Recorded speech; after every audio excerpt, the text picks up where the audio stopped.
Good afternoon, everybody. Welcome. Welcome to this week. And boy, what a week it has been.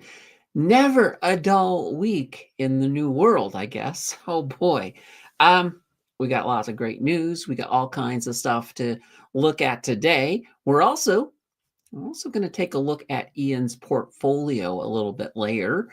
Um, so one of the things that we are going to start doing is we're going to start doing portfolio reviews. So this is basically we're going to pull your portfolio off of Blossom and we'll take a look at it together. Mind you, this is only if you want. If you don't want, definitely, yeah, you have to sign up anyway. So message me if you do want a portfolio review. I know Ian has asked for one, so we're going to do that today. So that's going to be fun. That will absolutely be fun. Of course, we got a potential trade war getting ready to start. Pretty much. Saturday. I think Saturday is the first, February 1st, but we'll have to see. We'll have to see how that how that plays out. Um, yeah, we got all of that. We got lots of news. We got some inflation stuff. We got some parliament stuff. We got all of that fun stuff. Now, I did mention Blossom and that I'm pulling the portfolios off of Blossom. So if you don't know what Blossom is that app that is designed for, run by, and full of so full of investors like you and me. Um, I got a link down below. It is an affiliate link, so if you do sign up via that link, I get a small kickback for the channel. Actually, very small. Like I think it's about $5. I think I get about $5, but hey, every little bit helps. Um, when you're over there, you got a couple of options. One, you can hook up your portfolio if you want, like hook up your Wealthsimple. The API, basically, it can't actually do anything to your Wealthsimple, so there's no danger there. It just gets a reading of it. It will show you the dollar amounts, but it will not show anybody who looks at your portfolios. They will see everything in a relative form. And you'll get to see this when we look at Ian's portfolio later, but it is fantastic. Definitely look into that. Even if you don't want to hook up your portfolio, you can still join and it will work just as good in my opinion. All right. The other couple little things. The bomb. If you notice that up there in the corner, we're at 15. We were at 14 at the end of the last live stream, but well, we had a channel members live stream on Thursday night, and oh boy, did we have a lot of fun. And one actually, Kievan Cass dropped a super during that. So I'm counting it. So we're only 10 supers away from me having to take a teaspoon of the bomb. So that will be fun. I think we only have 2 live streams, unless I'll give you guys a chance to earn a Friday stream on Wednesday. So we'll either have 2 or 3 live streams left in this month. So we are running a little bit out of time if you guys want to see me suffer. It'll be funny though. It's always funny to watch me suffer. That is for sure. All right. Holy banana bread. Let's quickly catch up here with the chat. I don't want you guys to get too far ahead of me. Jonathan, as usual, first, am I late for a trade war? No, a trade war is something we'll all get to participate in to some level for sure. Oh boy. Prairie says, good afternoon, community. Happy Sunday. Bismarcky says, good afternoon, everyone. We got Max R in here with a hello to all. JJ is in the house with a welcome to this slightly warmer Sunday afternoon, y'all. Yeah, it's actually warmer than normal. It's been pretty darn cold around Ottawa, and Montreal's not far from us. So I just heard a weird noise. I'm like, what is that? I think some kid outside is dragging something. Let's see, 5 days away from possible tariffs. Yes, actually, a 25% tariff just dropped today on Colombia. So Trump is definitely in a tariffing mood for sure.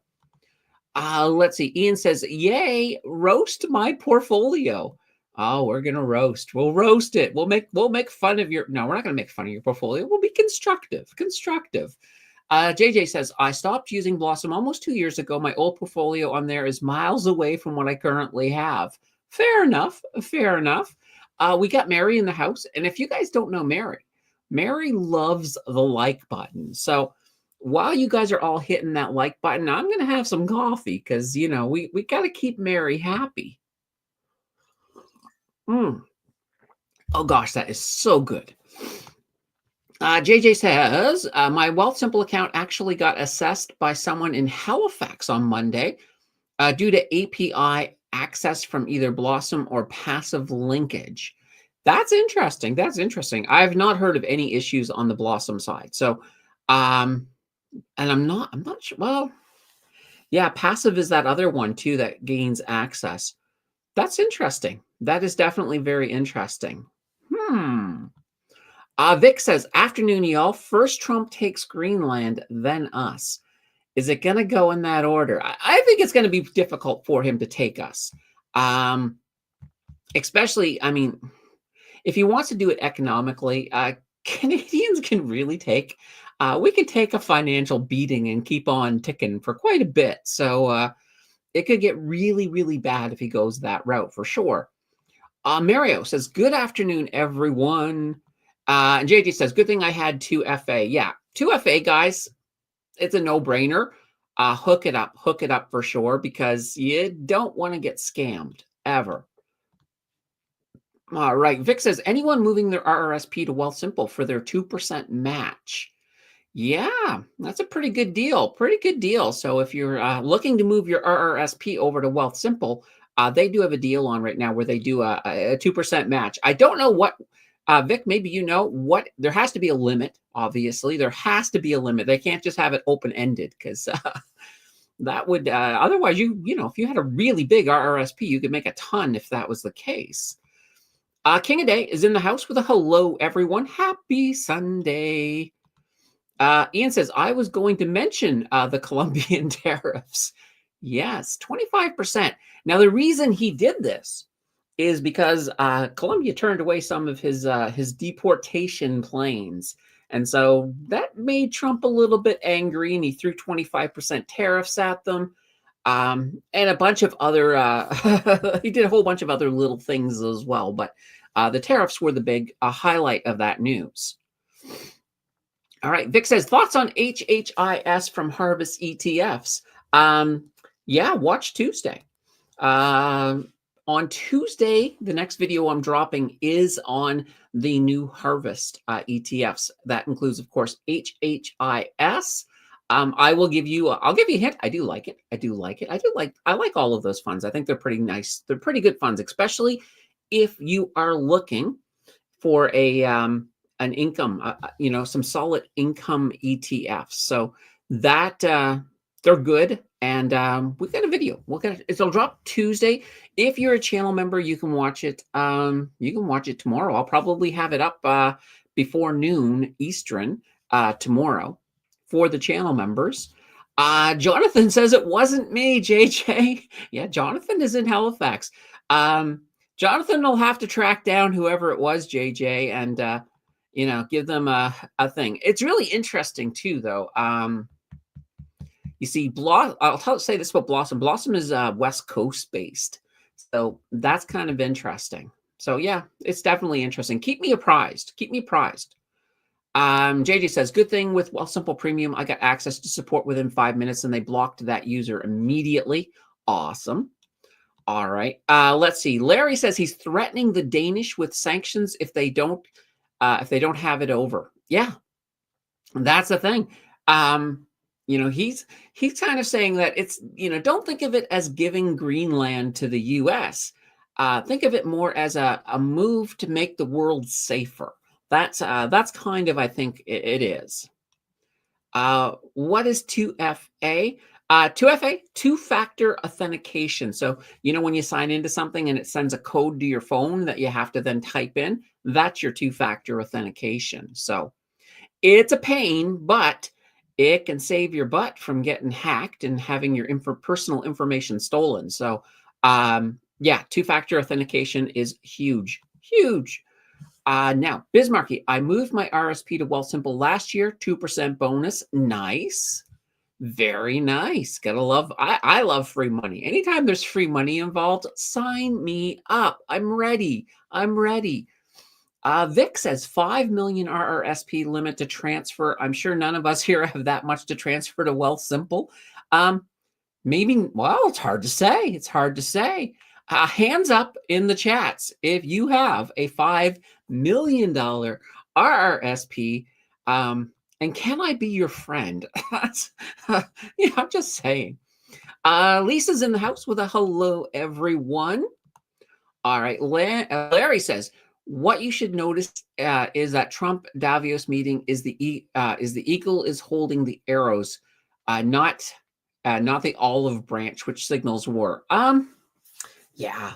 I mean, it's crazy what's been going on. And I don't see an easy solution for this. I don't see an easy solution. You know, Trump's going to economically put Canada through the ringer. No doubt about it. And the funny thing is, I think everybody, all of our political leaders are ready to fight back, which is only going to make things worse. I have a feeling in this case, Trump needs a win of some sort, or he's not going to stop. So it's going to be very interesting. It's going to be very interesting. I don't think, at least as far as Canada is, I don't think he'll send the troops in. But if he does, I'm just glad I know most of the words to the Star Spangled Banner. I'm good if worst case scenario. I think I'm okay. Oh boy. Let's see. Thanks. Let's see. Ferris is in the house with a hi. Larry says America will be expanding. I did catch that. I caught that in his inauguration speech, how America would be expanding their territory. That was right in there. So I was just thinking about that. I'm like, okay, yeah, here we go. Here we go. And here's the thing about Canada. Quite literally, if the United States, if they wanted to militarily take Canada, they don't have to push in that deep to take all of our cities because we're pretty much hugging the border. If they take all of our city, even if they took like a couple hundred miles from the border in, they've got most of us already. I don't think the rest of the North will put up much of a fight. So, not that I'm encouraging this. I'm just saying this is more of a thought. I'm more of a thought experiment than anything else. Let's see here. JJ is suspicious of you, Jonathan. You better be careful. Helen is in the house with a hey. Hello, Helen. Good to see you. Bleak says, hey, all. Let's see. King of Day says, missed out on the 2% match. I made the move with the Apple product promotion. Not too happy. No, I the 2% match, depending on the size of your account, but the 2% match is dope. It's good. It's good stuff. JJ says, definitely always use 2FA. Anything to do with your personal corporate identity and assets, it'll save your butt big time in this easily data reachable world. Yeah, absolutely. And I'll tell you here, I know a few of you have YouTube channels. Always have your contact email. So when you guys look at my channel, if you click on there, there's like a little contact that you can click on if you want to send an email to me. Always have that a separate email from the one you use that you have associated with your account. And the reason for that is that some of the scammers and some of the hackers will take that contact email and they'll try to crack that and use it to access your account so that they can turn your account into you've ever seen those things where I think Daniel Prong, if you guys know who Daniel Prong is, he got hacked recently, and they turned his channel into one of these crypto live streams where they're trying to scam you for crypto. He got it back. Luckily, though, and this is a very good thing, They don't actually delete your videos when they do that. They remove them. They put them all private. They private them all. Because yeah, if they had deleted them all on the poor guy, that would have been terrible, terrible.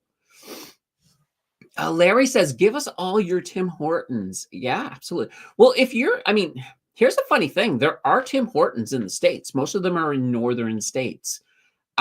So you can without leaving the United States, you can definitely enjoy some Tim Hortons.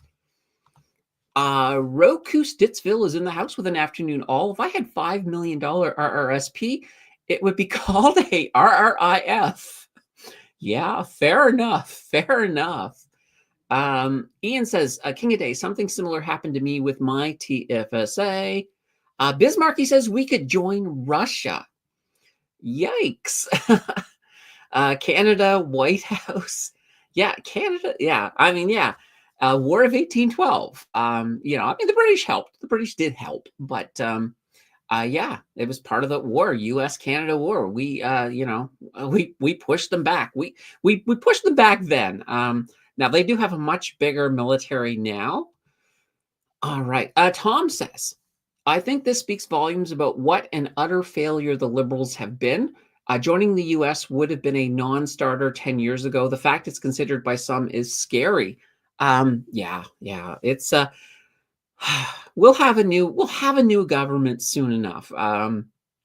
But let's just hope we can get this all negotiated. Like I'm hoping my best case scenario is we get to the 1st, so February, and Trump just gives us a little bit more time. Keeps up the rhetoric of a threat and doesn't come in right away, but it's hard to say. That's my best case scenario. I think realistically, I would be prepared. I would be prepared to see something. Let's see. Ian says, I hate 2FA, but I better start using it again. No, it's definitely worth it. It's big time worth it, to be honest. JJ says, oh, damn, good point. I should probably change my YouTube channel email then. Yes, absolutely. Always have them separate. Always have them separate and never give out whatever email you use to log into YouTube. Never give that out as a point of contact ever, ever, ever. All right. King of Day says, wasn't too much land expansion the cause of Rome's collapse? Is America heading in that direction? Oh, that's interesting point. Like, I don't think, like, really, realistically, the U.S. does not have to conquer Canada or make Canada a state. You could just have an economic union. And I'm still hoping that that's kind of what the end goal is. Once we get past all of the smoke and mirrors, you could have an economic union, sort of like the European Union with North America. You could bring in Canada, maybe bring in Mexico too. Although I think I think that would be a harder sell for Trump to bring in Mexico, but you could do it, and you could have two countries with sovereignty sharing, like basically having shared resources, shared people, even a shared monetary system at that point. So that's not a bad idea. JJ says Tim Hortons is no longer what it used to be years ago. I only buy my tea, coffee, breakfast from McDonald's now. Interestingly enough, McDonald's used to have the worst coffee I have ever tasted. I mean, bad. McDonald's coffee used to be bad. But then they went and bought the Tim Hortons recipe. So the Tim Hortons today, their coffee is not the same as it was like go back to the 80s. Not the same coffee. Tim Hortons had to basically redesign their formula because McDonald's bought it out from under them. And now McDonald's has really good coffee. So yeah, McDonald's is a good place. If you want a good cup of coffee, McDonald's is now a good option. Let's see. Paul says we should just let them have Quebec. It'd be like it'd be New Orleans North, sort of to a sort of set. But no, I wouldn't. It would be interesting. It would be interesting. I mean, if it ever happened, just seeing how Quebec would be handled in that type of thing would be very, very interesting because, ah, I think the folks in Quebec would not be very happy if they couldn't maintain that distinct society for sure. Bill says Rome didn't expand too much. They immigrated all of their labor to the point that the immigrants became the new inhabitants. Okay, fair enough. Larry says, surprisingly, he even told the Israelis to back off the land they seized in the last 6 to 12 months. I did see something about that. Like, I was just looking at a couple things in the news before the stream started to see if there was any updates on stuff, and I'm looking at all of these things that Trump has done, and I'm like, oh boy. Uh, um, R_D says, would you invest in the Magnificent Seven instead of the S&P 500? Now that's an interesting question. I would say no. I would invest in the S&P 500, but, and here's your big but. You also want to have, I would say, a good exposure to the Nasdaq in addition. So that way, there you are. With both of them, you're getting exposure to, of course, the Magnificent Seven, and depending on, I would also make sure as well. I wouldn't go with any kind of an equal weighting. I would, because the fund managers in a lot of these ETFs right now, the Magnificent Seven are usually pretty close to the top, if not making up most of the top. So I would say both, only because when you do have a situation like, let's say, for example, if tech decides to have a slump for a bit, and I don't think that's going to happen, but you could run into a situation where if you're solely putting all of your eggs in that basket, that you could get impacted by that. So I think by spreading it out more, you are, less risk averse. But with that being said, if you did just invest in the Magnificent Seven, you're still probably going to be fine long term. I don't think like there's any real danger of any of the Magnificent Seven. Not over the long term. I think you'll be fine. But I still personally like spreading my eggs out a little bit more. And I also like the fact that, keep in mind, when you're investing in that Nasdaq, you are gaining access to a lot of these startups as well. Well, I don't want to say startups, but newer companies. Let's just say that, opposed to startups. But you are getting access to a lot of the newer tech companies as well, that some of them are going to do exceptionally well with a lot of the newer technologies that are coming out, everything from AI to quantum computing. So yeah, I would spread it out myself. Ian says, was not a fan of Tim's, did not understand what the big deal was. Yeah, I can understand that. Yeah, I mean, I'm not a fan of brewed coffee myself anyway. Tim's is one of the ones that wasn't so bad. Like, I would take a Tim's brewed coffee over a Starbucks brewed coffee, but I also think Starbucks makes better specialty drinks. So, like, if you want your pumpkin spice latte, those are really good at Starbucks. All right. Tom says Mark Carney is likely going to be our PM, and as a World Economic Forum globalist worth $98 billion, he is literally the worst case scenario for making any deals with the U.S., in my opinion. Yeah, he'll be our PM, but I don't think he'll be our PM for a long time. So, like, I don't see, once this leadership thing is finished, and for one, the odds right now of Mark Carney not becoming the next leader of the Liberals and the next PM, the odds of that happening are so slim, it's ridiculous. So I think he is pretty much a shoo-in. And here's the thing. How long? He won't make it. He won't make it till they have to. Worst case scenario, they have to call an election in the fall. I don't see him making it that far. I think we'll get that vote of non-confidence on, actually, when they do the throne speech. That is a non-confidence vote. So I think that will fail, and I think we'll be going into an election pretty darn soon. So what can we say? Let's see. A Nouveau Orleans Nord. There we go. That works. Starbucks overrated, except when it comes to their specialty lattes. Beats or matches local coffee shops. But then again, I would rather support local coffee shops. Yeah, absolutely. Absolutely. Nothing like that. Um, and one of my favorite foods that I find, you find them in local coffee shops more than the bigger ones. Uh, but I used to always be able to get, like back in Nova Scotia, and I don't know if this is just a Nova Scotia thing, but used to be able to get oat cakes. And they were really, really good. I loved oat cakes, but I honestly haven't seen one in ages. Larry says, I like Klaus Schwab. They were talking about AI chips and crypto in 2018. Interesting.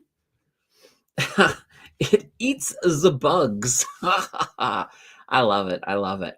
All right. Well, guys, we do have news stories as well. So now that we finally caught up, we can jump into our first news story. Basically, it's our inflation roundup. We had some inflation data drop this this week. CPI is one that dropped. So we were forecasting our CPI to come in at 1.9% year over year. It actually beat that, came in at 1.8%. Month over month, it was we were anticipating it coming in at negative 0.4%, and that's exactly where it came in. So looking pretty good, looking pretty good. Inflation down a little bit. Now we were anticipating inflation being down a little bit, just because of that GST holiday. So that GST holiday certainly impacted this as well. Um, Basically, the GST holiday was bringing some of the prices down for restaurants, food, alcohol, and of course, children's clothing. So that did impact roughly. I'm trying to think how much of it. I think it was both roughly a tenth. A tenth of the CPI basket would fall into that category. So that certainly did help things a bit. Of course, we do have coming up on the 29th, we do have the next Bank of Canada decision. I think analysts are still they've it's not a 50-50 anymore. I think it's more of a 60-40 that we'll see a 25 basis point rate cut. But there are some that are calling out saying, don't do it. Don't do it. We can't handle it right now. We can't handle any more of our dollars sinking, especially with tariffs coming in. But we're going to have to see. I'm going to call the 25. I'm going to call it. But I think I think it will come with Tiff Macklin being very adamant that we're probably not going to, that we're probably going to get a pause, and that we're going to really be reducing the rate at which we're cutting rates. So I am looking for a 25 basis point next week. So I think that is Wednesday. So that will be fun. We also had the PPI come out. Now with the PPI, the month over month came in at 0.2%. They were forecasting 0.6%. So that definitely looks pretty good. So inflation right now, not a big concern. It's looking good, which is great. Because right now, as many ducks as we can get into a row before the tariffs hit is not a bad thing. Not a bad thing as well. And guys, at the same time, I'm just going to quickly zip in here because this kind of ties in. We did have our retail sales drop as well. Now, these were for November. We're usually 2 months behind on the retail sales. Now, we got our month over month came in at 0%. So no increases. They were actually forecasting 0.1. So it came in a little worse than expected. Last month, we were at 0.6. But we knew that this month was going to be bad because of that GST holiday. People were putting off buying stuff until December when the holiday began. So that did certainly help flatten our sales. So yeah, retail sales were absolutely flat in November.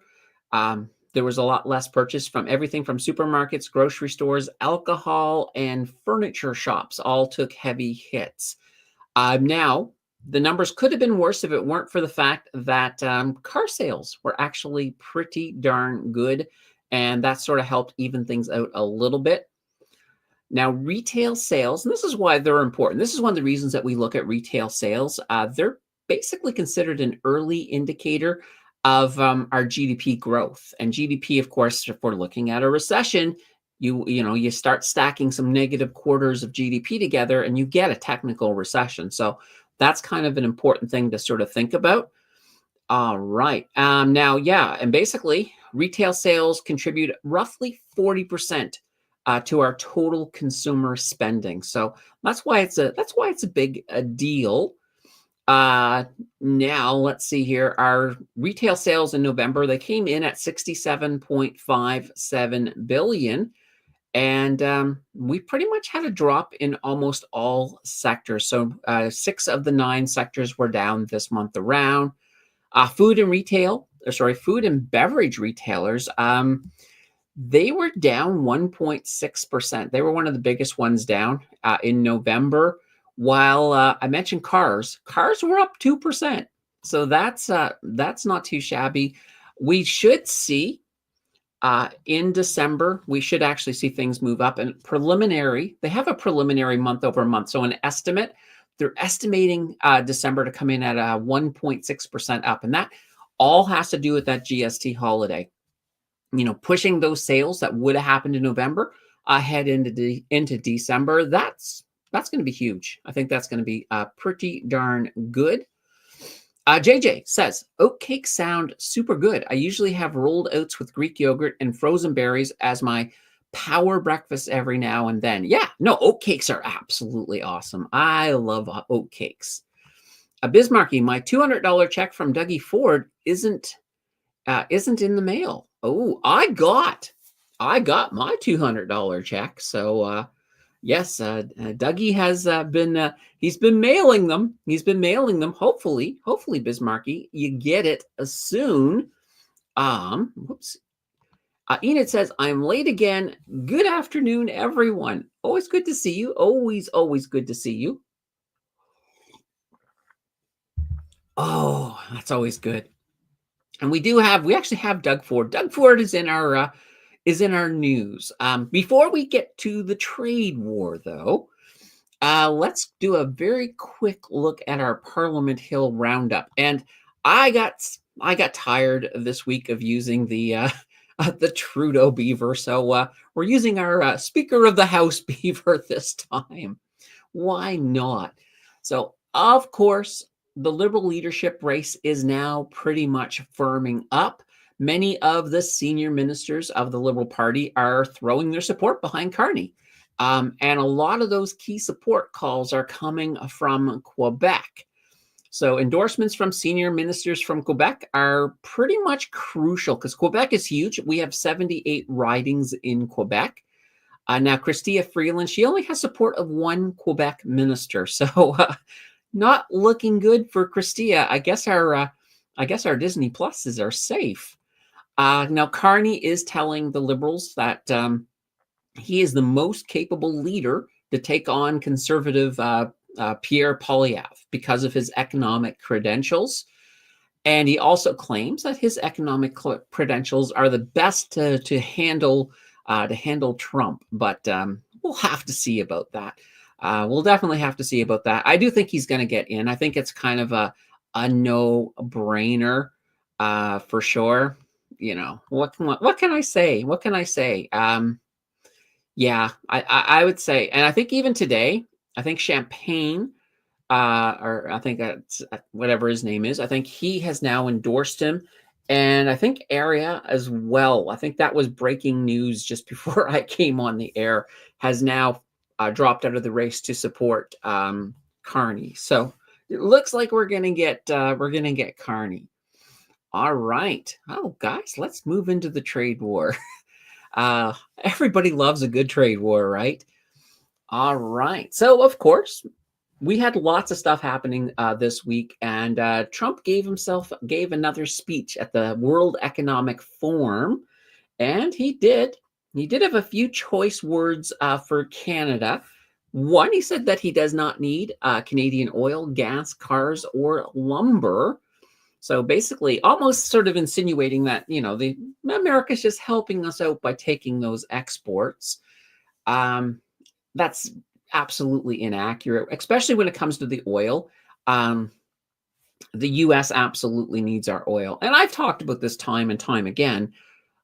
We have the heavy crude that they're geared to process, whereas, there a lot of the stuff that they're drilling, even if they drill, baby drill, a lot of that stuff is light crude that's coming up. And they sell it. They sell it. They actually make more money selling that and then processing our heavy crude. That's a big money maker for the U.S. So you can't say you don't need Canadian oil because, quite literally, if if we went the nuclear option in a trade war and completely cut off oil to the United States, they'd be in trouble. They pretty much would have to import it from somewhere else. So maybe Venezuela. Venezuela has some good heavy crude, but it won't get to that. I don't think it's going to get to that now. But anyway, Trump, in his speech once again to the World Economic Forum, he did reiterate that Canada should become part of the U.S. And he said that the economic trouble that he has for Canada, we can make it go away by simply by becoming a 51st state, and then everything would be fantastic. There would be no tariffs. We would have a better tax situation, all of that fun stuff. And he has gone on in other interviews as well to say that Canadians would love American healthcare. I don't know about that. I don't know about that per se, but he seems to believe that we would love American healthcare. So right now we are still looking at a 25% tariff, and we're looking at that as early as February 1st. Now, yeah, it's going to be very, very interesting. Now, Ottawa, of course, they're preparing. They are preparing for this trade war. Now, they have said that if he goes through with it, they will have a sharp response. So we'll have to see how that sort of works. So, first of all, let's take a look at exactly what it is that we export to the United States. So basically 60% of the crude oil that's imported to the United States comes from Canada. That's a huge amount. 92% of Canada's motor vehicle exports, those go to the United States. We also export $45.6 billion in forestry exports. Quebec exports $368 million of maple syrup yearly to the United States. So, their pancakes might be a bit more expensive. Now, what they're looking at, and this is Trudeau and his team are putting together a sort of a two-wave approach when it comes to the tariffs. So initially, Canada's planning to slap tariffs on, and they haven't yet disclosed this list, but it's going to be a lot of things like Florida orange juice, Kentucky bourbon. So it's going to be a list of items that they're going to hit initially. Then, if they get no response and things worsen, they're looking at a second wave, and that would come after, of course, further consultation, and it would cover an additional $37 billion of U.S. goods. And then, depending on how significant the initial U.S. tariffs on Canada are, the federal government may also announce even more consultations on tariffs covering another 110 billion or so of American imports. So, yikes. Things could get very, very interesting for sure as this kind of gets out of control as a trade war. Now, a trade war will economically crush Canada. I will tell you this. If we get to the point where we get to that wave two, the chances of us avoiding a recession are very, very tiny. So it could be bad. It could be bad for sure. All right. Jonathan says the Trump beaver still makes me it makes me giggle. Yeah, I love the Trump beaver. It's got nice hair. It's got nice hair. That's for sure. Bismarcky says America needs our lumber too. Try building houses without our lumber. Yeah, I mean that's the thing. And I picked on oil just because I have the data to back up the oil. But yeah, the US may have a lot of forests, but Canadian lumber is really, really good for sure. Let's see. Larry said, he said in March he'd have in his economic bill no tax on tips and no tax on overtime. If that bill happens, he'll have free reign to do whatever the other countries and Americans won't care. Yeah, yeah, pretty much. I mean, that's kind of that thing, right? And I think today was it? It was either today or yesterday. He declared a national emergency on energy. So now he's got pretty much free reign to drill as much as he wants, um, drop pipelines, whatever it needs to, or and this is never good for the environment, use coal plants. So he's pretty much dropped a whole. It's kind of his way of circumventing a lot of legislation and not having to go to the Senate. Just declare it an emergency, and woohoo, you get emergency powers. I'm trying to think of somebody else who had emergency powers voted to them so that it could help them. It could help them with the separatists. Who was? Oh yeah, it was Palpatine in Star Wars who became the Emperor. So not to say that that's what I'm thinking of. I'm just saying it's going to be interesting. Bismarcky says Doug Ford plans on removing all American-made products from the LCBO. Yeah, I heard him say that. He said if the tariffs drop, don't remove all American alcohol from your shelves. Don't sell a single drop of it. So yeah, and Doug Ford is one of these ones that's like, let's hit him twice as hard. He used his big sledgehammer analogy. It's like somebody hits you with a sledgehammer. You pick up your sledgehammer, hit him twice as hard back. So, yeah, Doug has an interesting thing. I mean, we got most of the premiers, I think, are on board. Now, Danielle Smith is kind of got her own little idea. She doesn't really like the idea of hurting Alberta big time when it comes to by throwing export taxes on oil. That could definitely, and I can understand that. She has to, as a premier, she has to look out for her province. But so she's the one that's not really playing. She's the one who's sort of standing aside and thinking that going fist to fist with America is not a great idea. Economically, it probably isn't. Like, we don't have a chance. There's no chance of us winning that type of battle. And if you understand Trump and you understand his need to win, you kind of have to find a solution where he feels like he won. Otherwise, it's not going to be good. It's not going to be good. So what can I say? The good old trade war, it is coming. Be prepared for it. Now, here's the interesting thing about tariffs is that the initial wave of tariffs, initially it's not, when you place a tariff. So let's say when the United States puts a tariff on Canadian oil, we don't pay more. It's not that we're paying that money. It's basically Americans who are paying that tariff.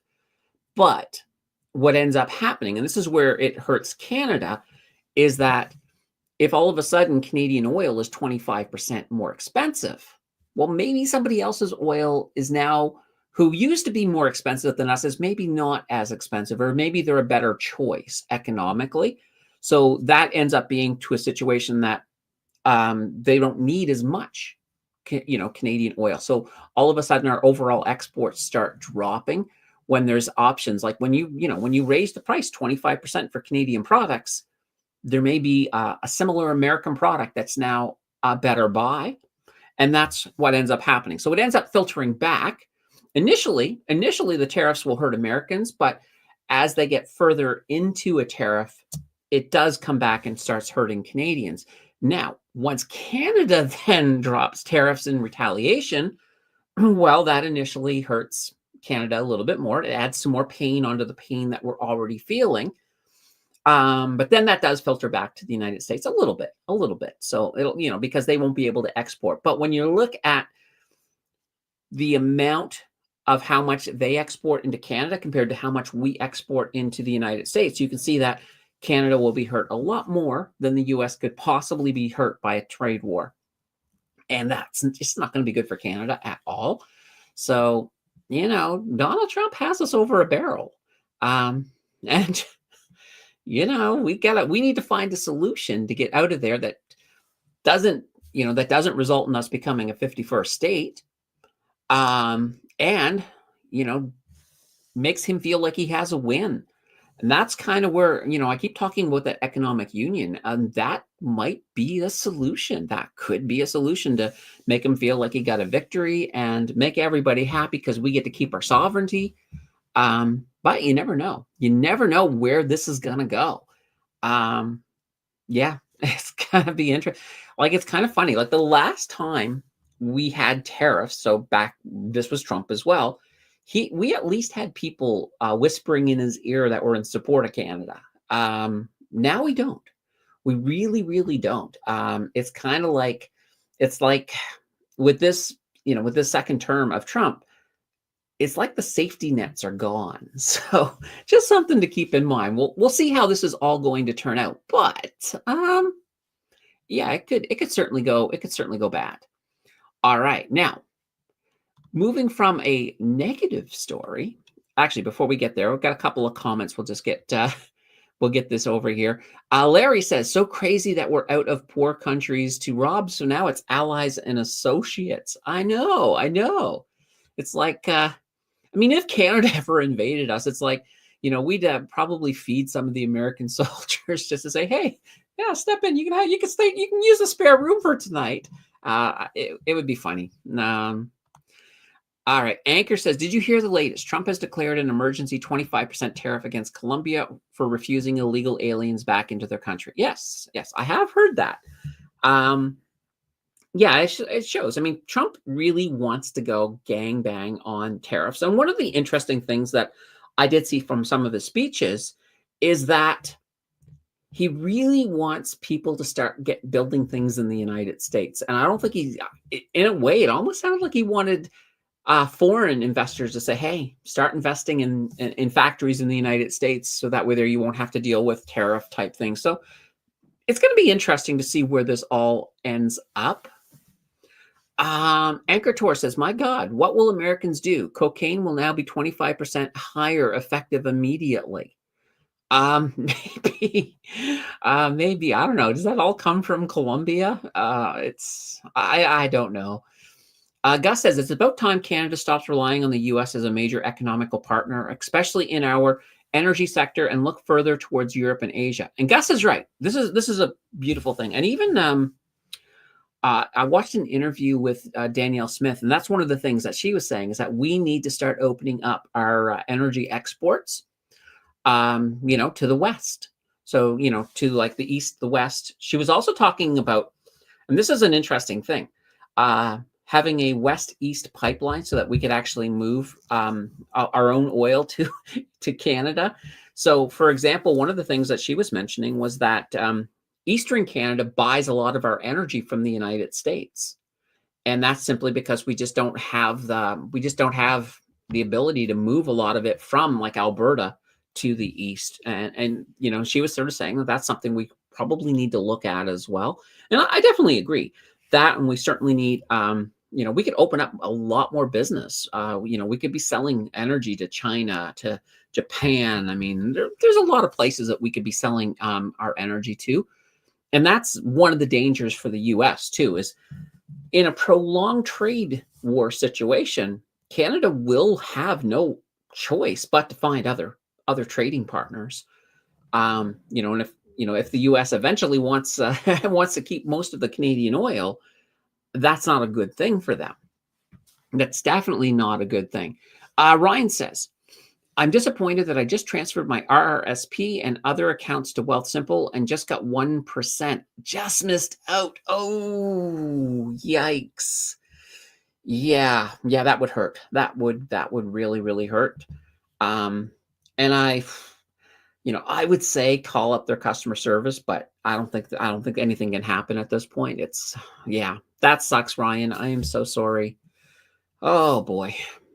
All right, now we got some CRA news, which is kind of interesting. So if you guys remember the CRA website, it has always been very atrocious, hard to log in.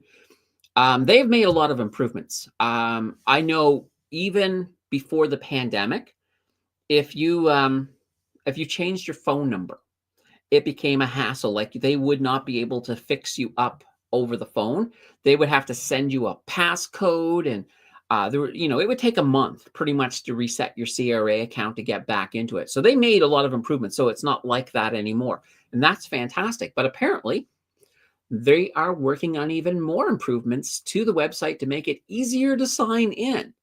Now you can access, so when you sign in, like before you had to have passwords for all of these different CRA type sites, but now you can access all of their services. So all of the stuff in my account, my business account, and represent a client with one click as opposed to signing in separately, which was the case before. So that's pretty darn cool. Another piece of information going on with the CRA as well is, of course, tax returns. We're heading into that busy season. Of course, they will be ready to start receiving tax reforms as early as February 24th. Of course, the deadline is April 30th. You get an extra month if you are if you're running your own business. So that's always fantastic. Now, the federal government is also pushing ahead with one of their pilots. It's called automatic tax filing. So right now there is a national pilot program and it's going to continue through this year. They are also looking to increase the invites for it. They're calling it Simple File by phone. It's basically they're looking to add 2 million, take it up to 2 million Canadians in total. So that's up from 1.5 million, so that they can do automatic tax filing this year in 2025. Now, of course, I think most of us are probably ineligible when this does roll out big time, because you pretty much need simple taxes. So I think a lot of people who don't have like investments and just have pretty much a job and that's it, this is probably going to be fantastic for them. Just bang, boom, it's done every month. Or every year you get a refund or a bill, depending on where you're at. But yeah, if you're complicated, if your taxes are complicated, I would highly recommend, even if they say try the Simple File, I would still recommend either you do them yourself or get a tax professional in there so that you're not paying. You want to look for every single loophole you can get. I personally don't like paying taxes personally. So if you can legally avoid paying taxes, that's always a good thing. That's definitely a good thing. Amerly says, would you invest in US banks? Not directly. Personally, let me explain why I'm saying this. Like personally, me, I would not invest, I would not go and invest in Bank of America, but I would invest in an ETF that covered them. No problem. I'd be perfectly fine with that. I would definitely 1 billion% not invest in a regional bank in the United States, because when the economic stuff hits the fan, they tend to be the ones that suffer the most. And if you remember, we saw some of these regional banks actually fold up shop. What was that, about a year ago or so?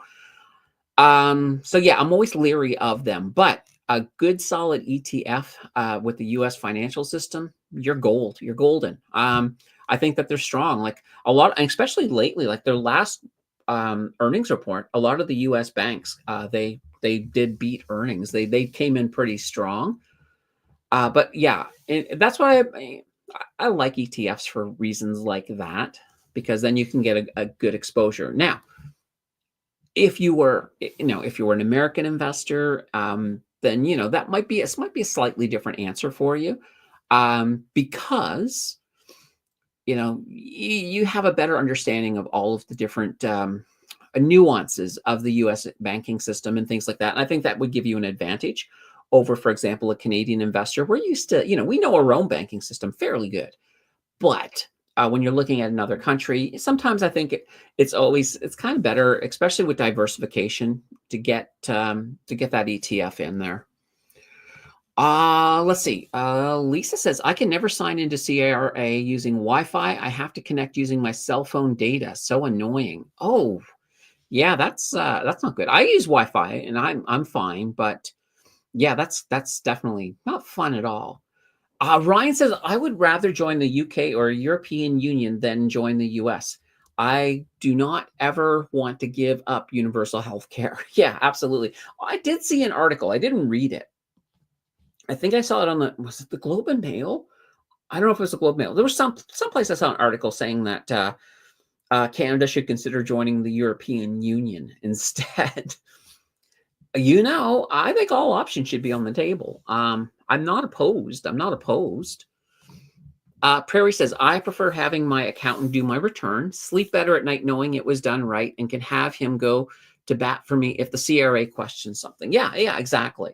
Um, it's, and keep in mind, your accountant, hopefully, your accountant should be very well versed in tax laws and know what can and can't be written off. So, and the more complicated your taxes are, the more it makes sense for you to have a professional to get it done, right. Simple as that. It's yeah. What can I say? It's fun. It is fun that way. All right. All right. Now, Canada Post. We actually have a Canada Post story. So, Canada Post has now got a few more woes happening with them. So they have come out with a projection that they are going to lose $900 million this year. And they are expecting those losses to continue to balloon to about $1.7 billion by 2029.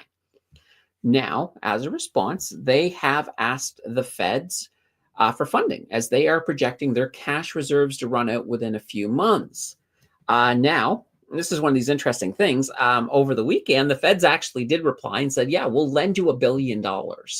So they are lending $1 billion to the post office to keep them afloat, at least for now. Unfortunately, though, I don't know. I don't think that $1 billion is going to help them for long. It might help them for a year, but I think I think right now in the current form, I don't think Canada Post is sustainable. So they may need to look towards, downsizing and moving more of their focus to parcel delivery. And parcel delivery, that's actually their biggest source of revenue. And because of that last strike, they missed out on the huge chunk of their yearly revenue that they normally get over the holidays. So it's going to be a very big uphill battle for them. And here's the worst thing right now is when you're looking at parcel delivery. So right now, it costs Canada Post $60 to $65 an hour to operate as a parcel courier, compared to most of the private couriers are $40 to $45 an hour. And those gig couriers, and you guys are probably all familiar with them. They're like $25 an hour for a gig contractor. So definitely interesting. Oh boy. All right. 9 says, says, JJ, if you are still here, do you have any idea when Wealthsimple will allow margin accounts for everyone? Good question. I haven't heard any noise on that yet. All right. Pete Off Canadian saying Canada Post is doomed. Losing money on that level is not sustainable anymore. No, it's not. It's not. And that's the thing. They need to sort of look, I think they need a complete overhaul. So for one, and this is not just like we talked about parcels, but when it comes to mail, like regular letter mail, I think cut your delivery down. Don't have a 5-day a week mail delivery. You could cut it down to honestly, you could cut it down to 1 day, and most people I don't think would be that impacted. Maybe people in rural areas might be a little more impacted, but you don't have to. Like, you could even regionally do it. Like, if you live in a city, you get mail once a week. If you live out in the middle of the sticks where that's your only contact with everything, then yeah, maybe you get it 3 days a week. But they could definitely look at downsizing a lot of the stuff and then double down on the parcels. See if you can make it cheaper. See if you can make it so that you can compete better. Now, that would basically be almost a whole reimagining of Canada Post. And the problem is, I think the union would never allow it. That would be one of the big issues. It would be a big fight. It would be a big fight for sure. Bismarcky says, I wouldn't lend Canada Post $5. We're not going to get that billion back ever. Probably. I'm thinking anything you lend to Canada Post is pretty much a write-off. I think so. I would agree with you on that. Nine says, my plan to use margin on blue chip ETFs like VDY shouldn't be too volatile for margin calls. Probably not. Probably not. Yeah, I mean, it'll be interesting. I mean, obviously, once you start doing that, keep us appraised. Keep us appraised for sure. That could be cool. All right. We do have another story. Now, I made the attempt. If you guys remember, I said I was having trouble making a Doug Ford beaver. Well, I made another attempt. This is the best we're going to get for Doug Ford beaver. Here we go. I had to throw in his little campaign thing there just as well because, just to make sure people realize we got ourselves a Doug Ford beaver. But so I have been saying now for weeks, probably for the last month or more, that Doug Ford is looking to have an early election. And yeah, the signs are all there. So obviously the first sign is that he started running commercials. He's been running commercials now for about a month. In addition to that, he also has come out and said, "Oh yes, I'm going to give all of the working folks in Ontario a $200 rebate." I got mine. It's it's it's $200. Woohoo! But yeah, he's given us all of these rebates now. It is now no longer a secret. So the CBC initially broke that he was going to call an election this Wednesday.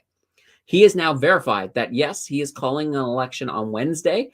And the election for the Ontario is going to be February 27th. So it's, about a month away. We'll be going to the polls. Now, here's the interesting thing.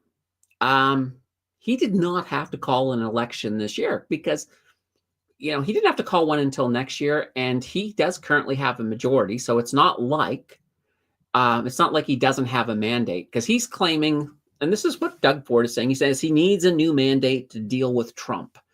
Well, he doesn't. He has a majority, but here's the reality. I mean, I like to boil it away. Let's boil away, the political speak. The reality is he's up in the polls. There's a wave of conservatism in Canada, with the popularity of Polyev, and he's going to ride that wave to a new majority and get himself another term. And that's pretty much what we're looking at, another 4 years or so. That's, from a political standpoint, it's not a bad scenario. I mean, why not take advantage of it while you've got that popularity? So it is happening. It is definitely happening. And we will get to see a lot more right now. So far, right now, there's only commercials from Doug Ford. But once we have the official call, we're going to start getting flooded. If you're in Ontario, you will get flooded with the campaign for sure. Yeah, Ryan says Canada Post should limit delivery to every second day. Yeah, I like I said, I would be okay with once a week. Really, I would. No problem there. Michael says, I noticed that on January 13th that many stocks and ETFs bottom on that day to rebound, like MFA, KKR, QQQ, SPY, and many more. But like MFA, the best with book value of 18 with 35, dividend a quarter. Interesting. Let's see. Anchor says Ford will be no different than Trudeau if he forces an election at this point in time. Okay, yeah. And that's the thing. I know both the opposition parties are both saying there's no need to call an election right now. You have a mandate for another year. Just use it. But I understand why he's doing it. I understand why he's doing it. I don't think. Here's the thing. Honestly, the conservative wave that we currently have, I think it will still be there in a year. Not unless something horribly goes wrong with Polyev and the conservatives, but I think it'll still be there. So he doesn't need to do it. But sometimes politicians will look and say, "Look, this is just the perfect moment to get a stronger majority." And I think another thing too is he doesn't want, and this could also be a good argument as well, is that he doesn't want his election to happen around the same time as the federal one. And now, if the federal one went all the way to October, and they called an election then you got a fall election, and that's probably a lot. Maybe he sees that as too close for comfort. I'm not sure. But nonetheless, we have an election in Ontario. Let's see. Ontario needs a leader that isn't preoccupied with distractions. Yeah, I mean, Doug Ford is an interesting character. I'll give him that. I'll give him that. And I've been highly amused by at least a few of his press conferences. There was that one where he ate like a wasp or something. That was hilarious. Ryan says, I also wish Wealthsimple would allow margin on joint accounts, not just solo accounts. That's interesting. Well, it is a new feature, so maybe that is something coming down the road. I don't know, but it could be. King of Day, could you please explain quickly how the parliamentary system works compared to the presidential one with the 4-year term? Thanks. Oh, quickly explain it. In a nutshell, the big difference between Canada and the United States is one, in the United States, of course, you have a president, and then you have your, you have your assembly, and that's all fine. Up here, we have, of course, we got the House of Commons, and you got your political parties. Now, you don't vote for a prime minister; you vote for a party, and whoever leads that party then takes over the role of prime minister. So that's the kind of thing. So it's not. You do get a specific time frame, so roughly 4-year term. That you have, but you don't have to wait the whole term. Like, you can get voted out. So if you are the government, you can get taken out by a vote in non-confidence. So anytime a confidence type bill, so for example, a budget, a throne speech, if you do not win those bills, that signals a vote in non-confidence, which means that the opposition parties can go to the speaker, not the speaker, but can go to the governor general and ask for an election, basically. So parliament would be dissolved. So it's an interesting system. So there's no term limits. So you could conceivably, if your party could somehow maintain a popularity, you could be the the prime minister for a very long time. We've had some that have hit 10, and I'm trying to think I think William Lloyd Mackenzie King was one of the longest serving prime ministers, and somebody look up how long he was prime minister for. But I'm thinking 14 years, but I could be wrong. That's a guess. That's absolutely a guess. But it's that interesting thing. Now, whereas in the United States, you've got you get a term. If you're voted as a president, you have a 4-year term. You have a 4-year term, and you can only do 2 terms. So you can do a maximum of 8 years. That's it. Now, interestingly enough, a Republican this week actually introduced a bill to try to give the president a 3rd term. That's not an easy thing to do, because the amount of stuff you would need to actually make that happen, because you have to I think you need a 75% in the House and the Senate. It's a lot to pull that off, but it's just interesting that that was actually introduced so that Trump could have a 3rd term. But save a miracle in the House. This is it for him. And this will be it for Trudeau. Like, you will not see Trudeau come back.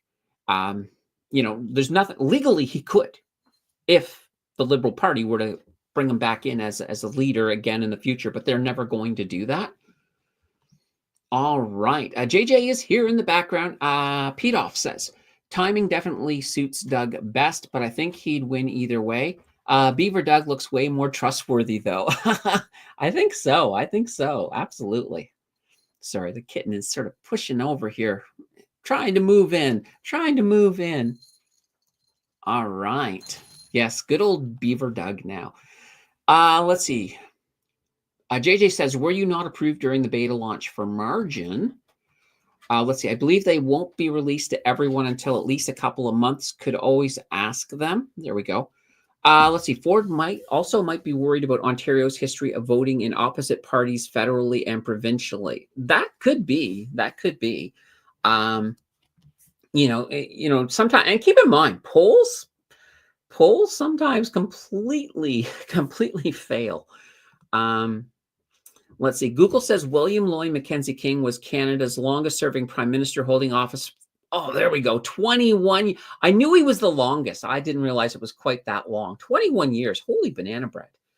Yeah, and I know they were three consecutive. Oh, yeah, and so 21 years and 154 days over three non-consecutive terms. Yeah, so he was probably one of our most colorful prime ministers ever. Hi, kitten. The kitten was over there attacking a balloon. Um, the things a cat will attack. He was like he used to. I believe he used to speak to, or he used to speak with ghosts through clairvoyance and stuff. And he just has a very colorful history. If you ever want to read up on a Canadian prime minister, and you'll be like, "What?" He's the one. He's the one. Tim says ENCL dropping from 29 cents to 26.5 cents. Still an extremely high yield, though. I'm going to hang in there for the long term. Yeah, and you will see some of these high dividend ETFs. They will adjust depending on the market. And it's interesting too. Well, you know what's really interesting? If you go to the sites for the new harvest ETFs, not only do they tell you what their dividend is, but they also give you a approximate low, and that means that in their estimation, if things get really bad, that's as low as that dividend will ever fall. But it'll be interesting. I actually do have a video dropping on Tuesday about those new funds. Harold says Trump would be well into his 80s after this term. Yeah, and that's what I'm thinking. Like, here's the thing. I mean, and he's not a healthy looking guy, despite the fact that he seems to think he is. I've heard people sort of say he may not even make it through his term because, he eats really bad food. He's overweight. That's always a possibility. It's definitely a possibility. Let's see. What do you think about Wealthsimple adding pre and after market trading? I'm okay with it. I think it's fine. Now, mind you, it's just for American stocks because the Canadian market, we don't have any after hours trading up here. But yeah, why not? JJ says that Ford Beaver looks more handsome than the actual person. Ford is just a tool. He's literally a liberal hiding in the supposed PC party. Yeah, it's a thing, right? Once I beaverify somebody, they always look better. They always look better because beavers are cute. What can I say? All right. Michael says, hello, Candace. Did you enjoy the bounce in bird this past week? Yeah, I mean, I knew they were going to come back. Like I bought while they were down. I did buy when they were down. I added some to the challenge. I think I only added about 5 stocks, but still. I did enjoy that. Ian says, I just hit a milestone of 4K dividends a month, but with ENCL cutting, I guess I'm not there yet. All right. Yeah. That's what can we say? Candace, if I gift 10 memberships before the end of this month, will you chug the whole bottle of the bomb? No, I will not. You could gift 1,000 memberships. I'm not going to chug the bottle. Oh my God. That would be, I would hurt so badly that it probably would violate the terms and conditions of YouTube, but that's hilarious. I will say this though. I'll count a gifted membership against the fuse, but so yeah, if you gifted 10 memberships, I'll take my teaspoon, but that would be it. Ian says Trump sounds different recently. Yeah. Well, that's the thing. We just have to sort of see where that's all going to go. Harold says picked up HHIS, so I'm interested what they would add in the future. I think, Harold, I don't think that I don't think Harvest is done. I think there will be more funds that get added to their income shares. And I think every fund they add to the income share will then get worked into HHIS. So I believe they will add them to them as well. So I think so. I think it'll happen. Vineet says, hi all. And also keep in mind too, Harold, they can play with the percentages. So right now, the one with the highest percentage in that fund is MicroStrategy. And that's because of what's going on. So obviously when crypto, when we go into the next crypto winter, that percentage will probably come down. And depending on who is doing better in that group, they'll probably, their percentage will go up. They will mix that around a little bit. So that is pretty good. All right. Let's see. Tim says, Trump is thick. Shake that booty. Oh, boy. Chug, chug, chug. Oh, dear. Honestly, 18% yield on ENCL was a long shot. That minor jump is still super high. I'm holding for the long term. Purpose is adding more single stock ETFs. Is this going to be a big trend going forward? I think as long as it remains popular. So that's going to be that thing. I would say yes. I don't see it slowing down. All right. And Mary is in with a hit the like button. So yeah, absolutely, guys. I'll have another sip of coffee while you guys are hitting like buttons and all that fun stuff.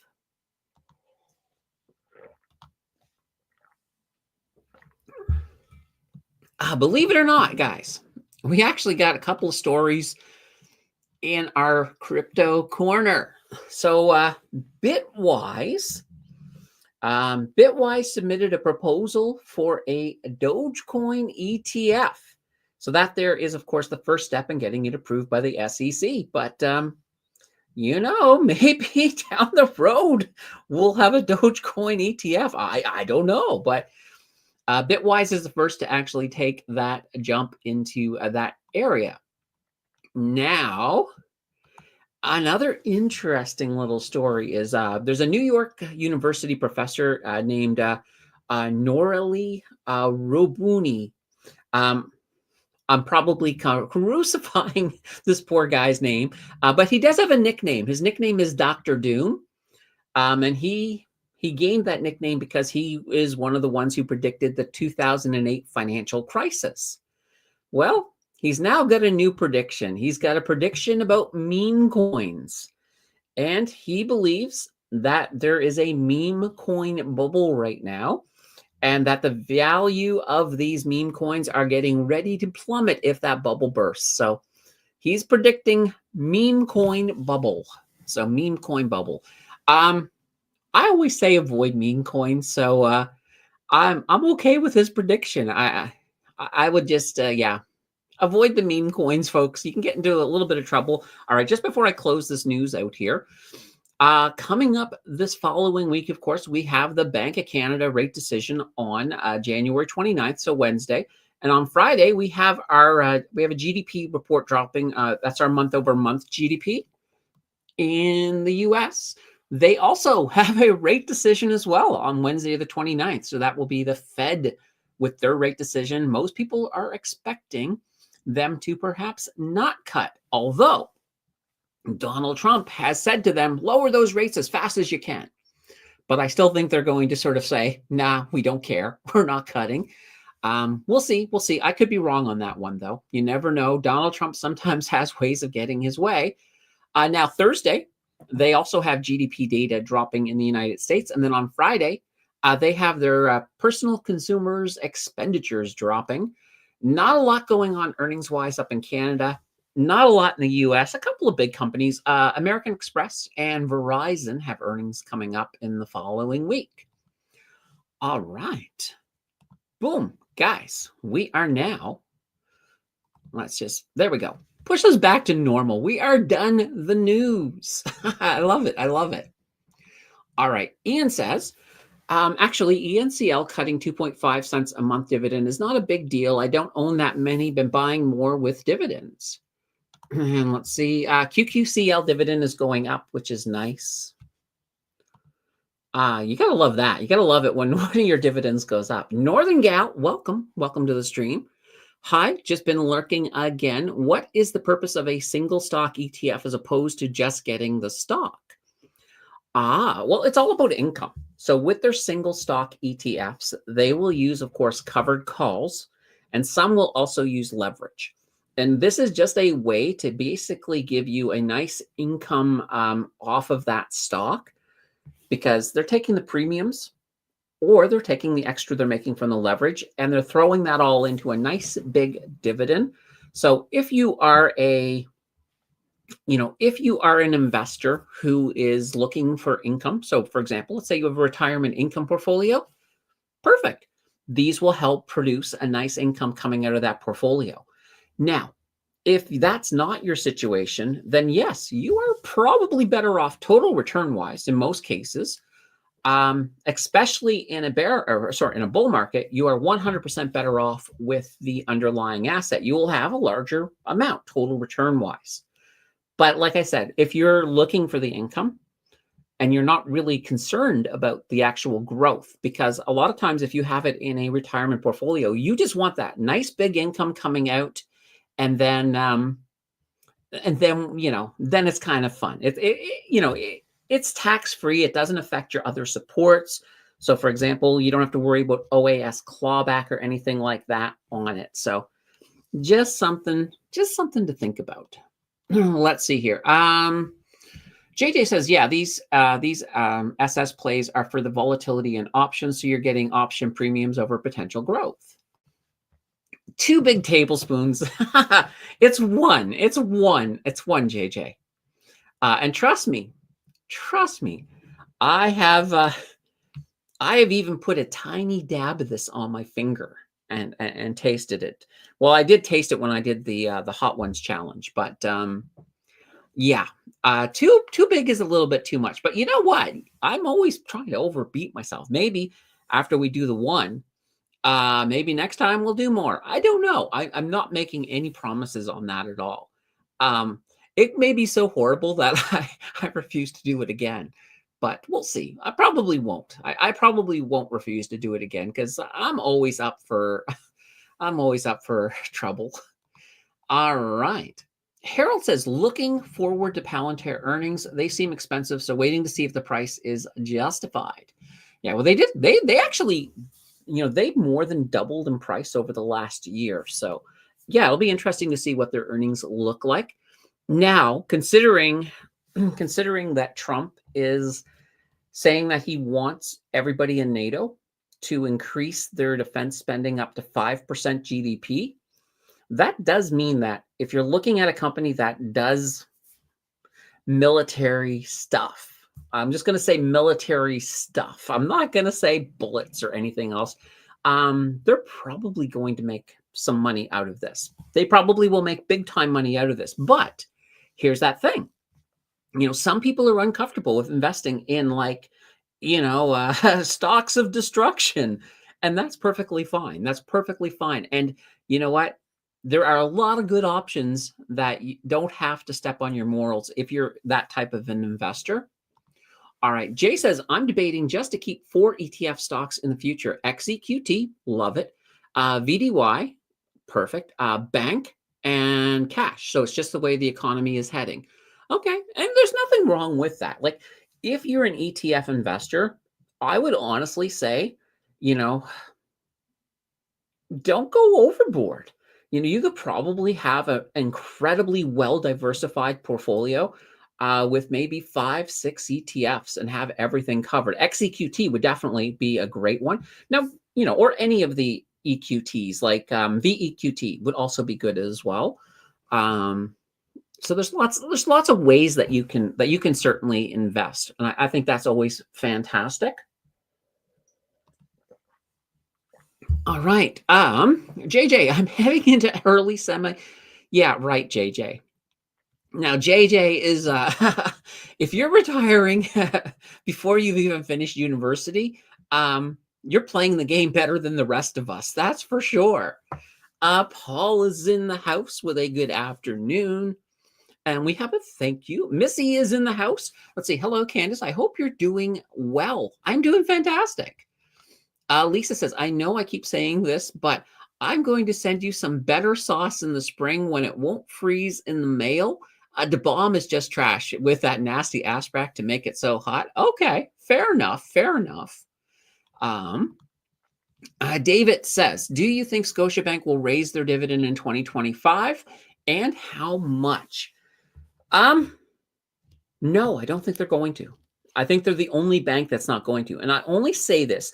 They had put out a statement saying that they were going to pause raising their dividend and focus on growth and expansion for the time being. So I don't think, I think 2026 maybe, but I don't think 2025.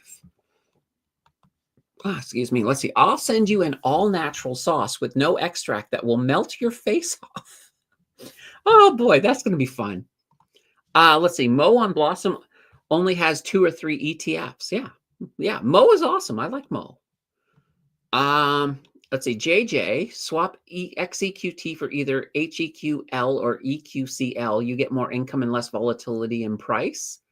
But it boils down to though on what you're doing, right? If you're looking just for growth, right? You may not be looking for that income. Let's see. I'm a hot sauce nerd snob. I'll hook you up with some quality sauce.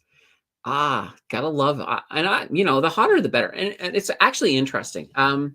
When I was in university, me and my roommate, we used to take turns making homemade pizzas. And for some reason, I think I added some Frank's once, Frank's hot sauce, and it was hot. And we just got into this competition trying to make it hotter and hotter. And we got it pretty hot, but it never, it was never that bad. But I do like hot foods, but I'm not used to super hot. Like to date, there was this one, I think it was at the Magpie. I think there was a restaurant called Magpie in Banff. Now I know that I don't think they're there anymore, at least the version I went to. But they had this item on their menu called Volcano Pizza. And I ordered it. And that's the first pizza that I quite literally had a hard time eating. It was so hot. I was basically have a bite of pizza, have some milk. Bite of pizza, have some milk. It was bad. It was bad. Missy says, I'm getting the feeling to close my investments before the tariffs. And that's, you got to keep in mind, the tariffs are going to strike certain areas harder than others. And if you see with the channel members on Thursday night, we actually went over the different stocks and how they were going to be impacted by tariffs. That's kind of what they wanted me to cover on that stream. So if you're really concerned, maybe JJ will drop those memberships and you'll get one so you can go watch it. But just look at what a company does. So if you have a company or a stock and that company does a lot of exporting to the States, well, they'll be hit harder than a company that doesn't do a lot of exporting to the States. So there are companies that are perfectly fine that are not going to get really hit. Now, obviously, if the Canadian economy then starts to pull down, yes, there could be some collateral damage. But also keep in mind too, hopefully this doesn't go long, hopefully. And if it does go long, there'll be opportunities along the way to jump ship if you really have to. So if you are looking though, so let's just say, because your fears, I definitely, they're valid for sure. Just be careful. Like, you could always start taking some profits off the table on things that are doing well right now. Maybe move them into like a cash ETF or, something. So that way there, you can sort of sit back a little bit. And there's nothing wrong with that. We are due to have a bear market. I don't want to say a bear market, but I do think like by the end of 2025, we'll be getting, if we're not starting to move into a bear market, we probably will be heading towards one. So there's nothing wrong. Like if you want to sit back for a year, at least make something using a cash ETF or something like that.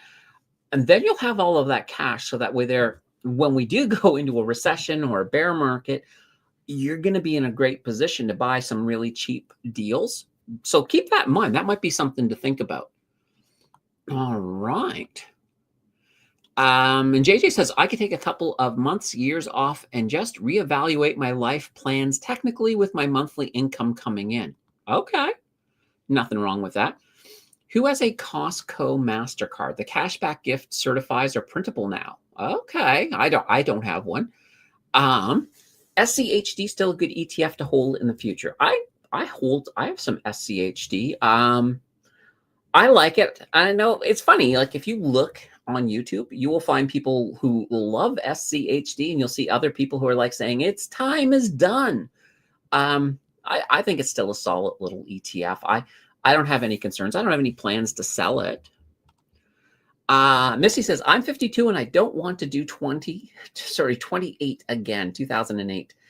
Yeah, nobody wants to do 2008 again, Missy. That is not, yeah, I mean, and this is the whole thing, right? Like the problem with 2008 is not many people saw it coming.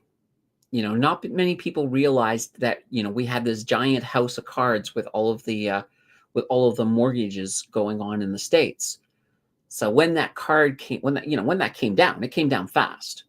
So it's kind of one of those things. It doesn't, I mean, I always say trust your gut. And I know I don't think that there's a lot of danger at this point. I think we will be fine. I think 2025 will be fine, even with the tariffs, provided things don't get absolutely crazy. Like, obviously, yeah, if Trump decides to come back and sort of says, oh, the 25% tariffs haven't moved Canada towards being a state, I'm going to knock it up to 50. Well, that would be horrible. That would be absolutely devastating. But I don't see that happening at this point. I do see us working out a solution of some nature. I don't see us becoming a 51st state, but but it doesn't hurt to start taking profits off the table. If you're feeling uneasy, yeah, take profits off the table. Parking them into cash, nothing wrong with that.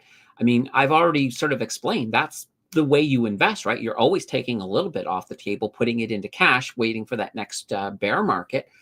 So yeah, if you're feeling that uneasy, there's nothing wrong with it. Nothing wrong with it at all.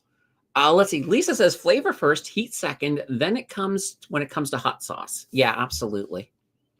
Absolutely. All right. Paul says, capicola ham on pizza is more warm than super hot, the lean one. I don't know if I've ever had capicola ham.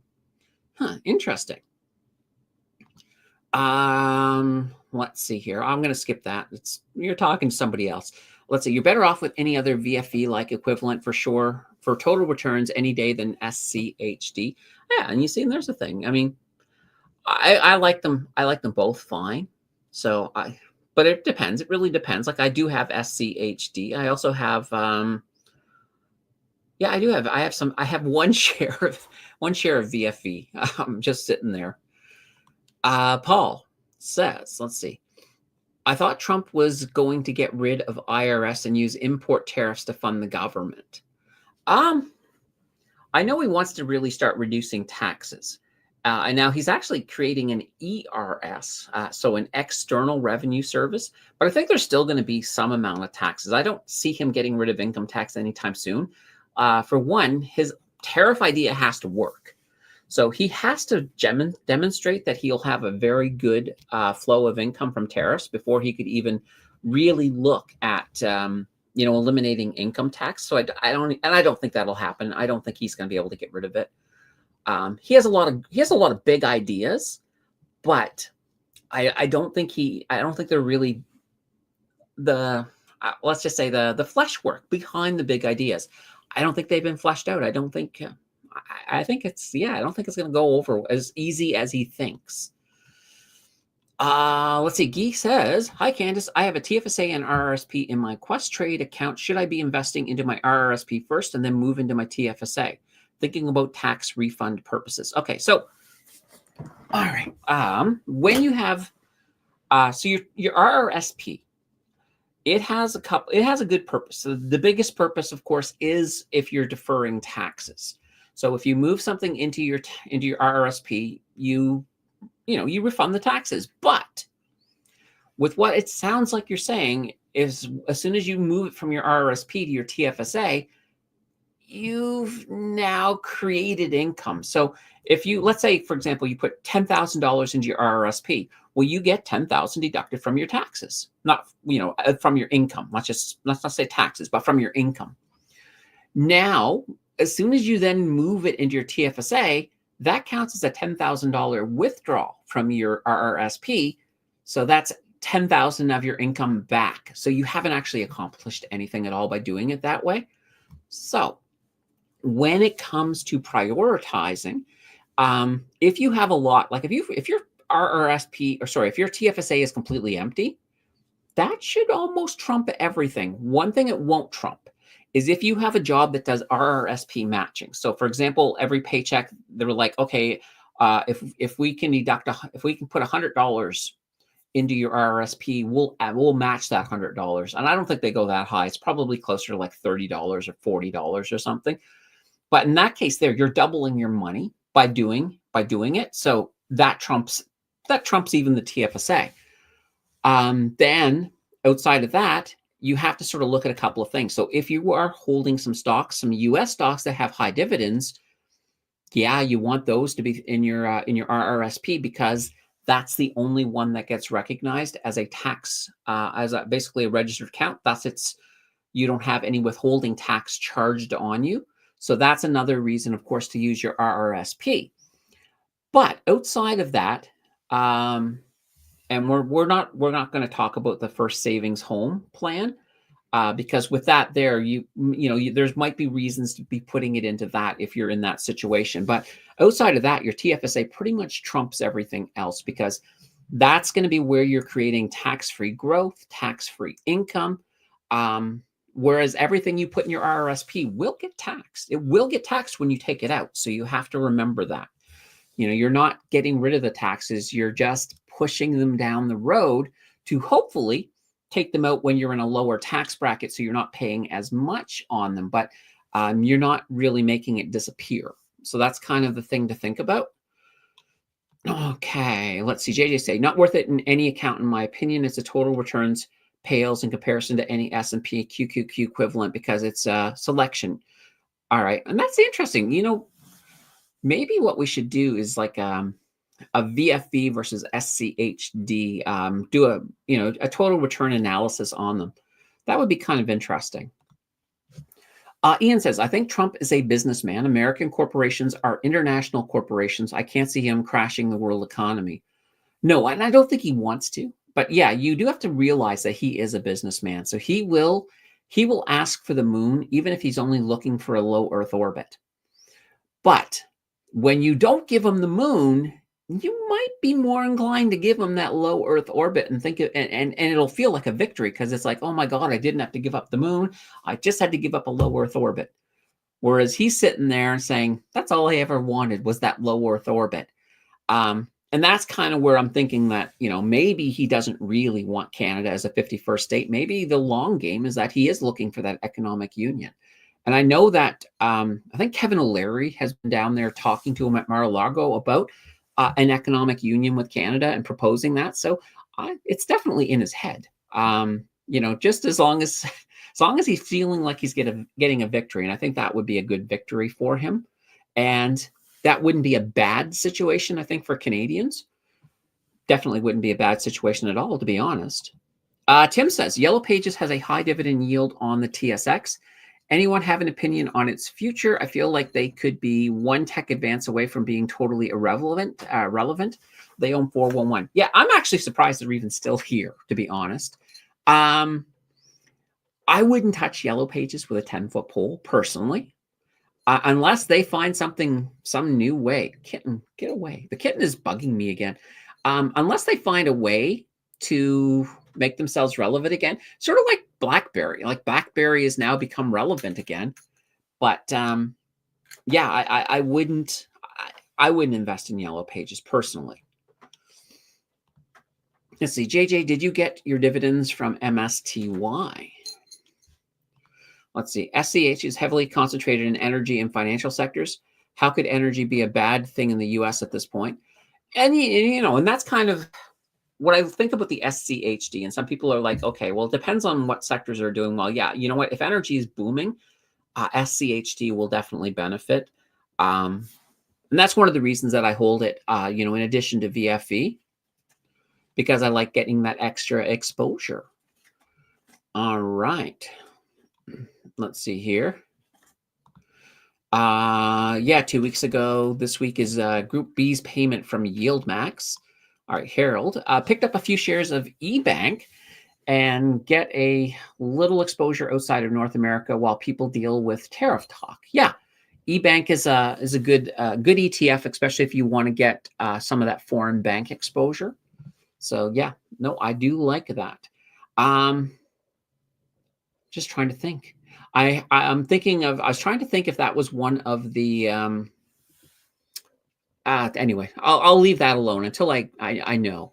Paul, for the last 35 years, I never noticed the recession because I never got laid off or lost a job. Yeah, yeah. I mean, honestly, if you're out there just working and you don't get laid off and you're just doing your normal thing, you'll hear recession. It'll just be a word that you hear in the news for the most part.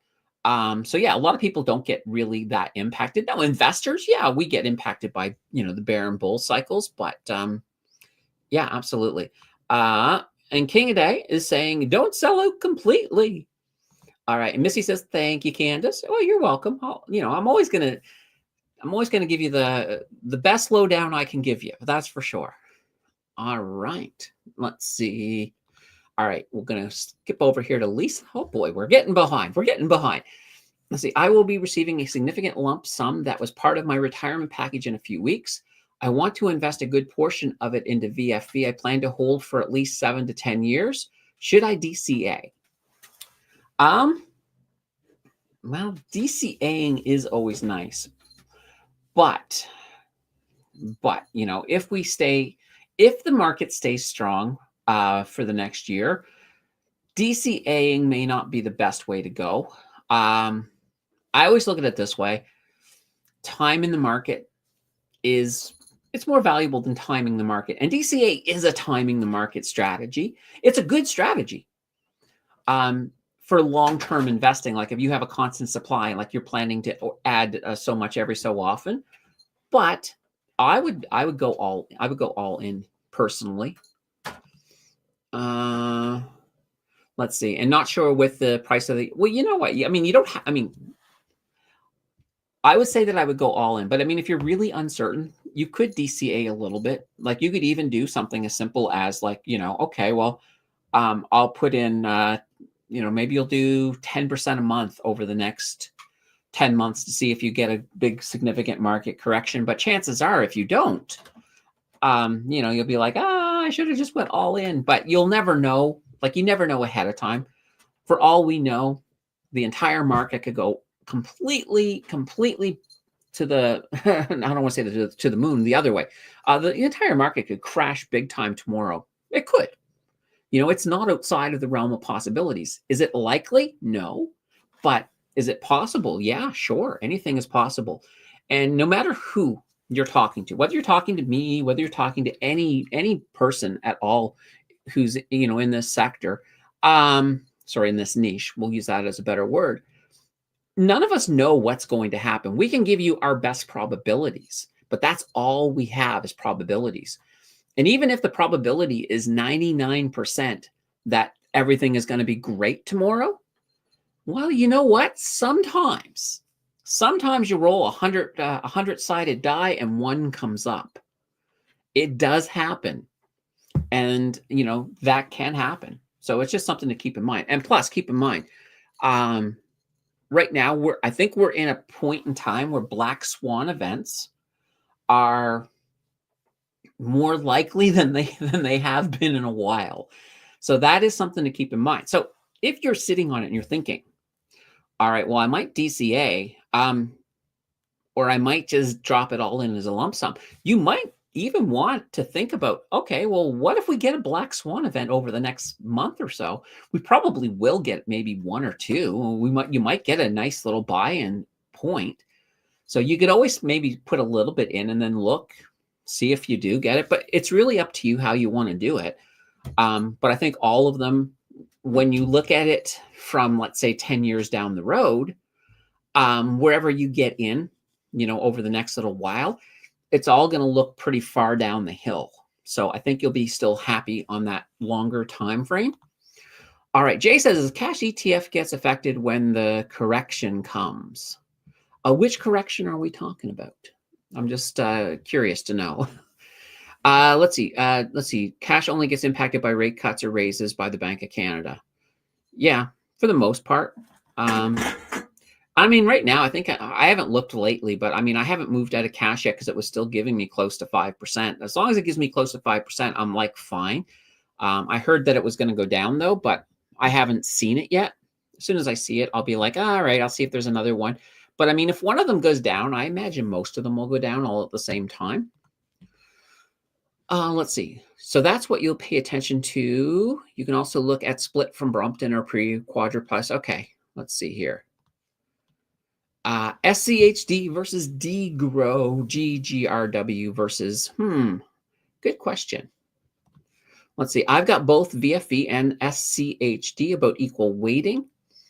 Let's see. Yield max started paying every 4 weeks.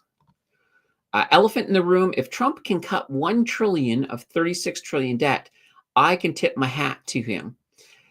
Yeah, we'll see how that goes. We'll see how that goes. I mean, the Department of Government Efficiency, DOGE, we'll see if they can pull this off. But I think it's easy to say, a lot harder to execute.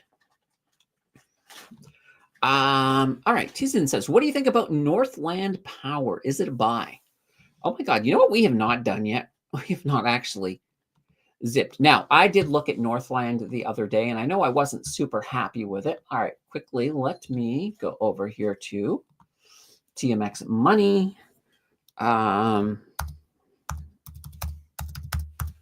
Here we go. Northland Power. NP. Let's see. NP. I was going to say L, but I don't think it is. I think it's NPI. There we go. Perfect. I was visualizing it in my head, and like a capital I looks like an L. So we'll go with that. That's my excuse, and I'm going to stick to it. We were looking at it, I think, on the last live stream, actually. But they have been moving in the wrong direction. And this does have me concerned because we look about here. Let's see here. Yeah, right about, sorry, all the way back here. So back here, this is when the rate cuts began. And, you know, they had a little bit of a movement up, but then they've been down big time since the rate cuts began. So with a company like Northland Power, I get a little concerned when a utility company should be doing a lot better. Like if you take a look at almost any other utility company, except for Algonquin Power, like if you look at Fortis, let's just go to Fortis. All right, and we'll go to the 1 year. You can see we got a different story. You know, they've been up, they've been moving, but they have been up. So I'm having problems with Northland Power because we're not seeing, it seems to be moving opposite to the trend in the sector. I'd never like it when something is moving opposite to the trend in the sector. And here's part of the issue too. When you come back in here and you look at their return on equity, negative 3.47%. So right now they're not even profitable. That concerns me. Their debt to equity, they have a high debt to equity, 188%. So I'm a little concerned about Northland. Now, you know, I know a lot of people are probably looking at it and saying, okay, well, look, it is down big time from where it, where it was. And let's just go back to 10 years. And yeah, it is down big time from at least from up in here. But keep in mind, some of this up here, some of that is extra money that was floating around the system because of all of the pandemic, all that pandemic money, your CERBs and all of that. A lot of it went into companies like this. So this here, I would say realistically ignore this and sort of look at the trend here and see it sort of coming up here. So I think this here around $33 is probably where they would have been if we didn't have the pandemic through that whole thing. Come on back here, mouse. But they're down big time from that. So I got a hard time. Will they recover? Honestly, I wouldn't bet. I wouldn't bet on them. They might recover down the line, but right now, I would want to see signs of recovery before I would even think about uh, getting in on them.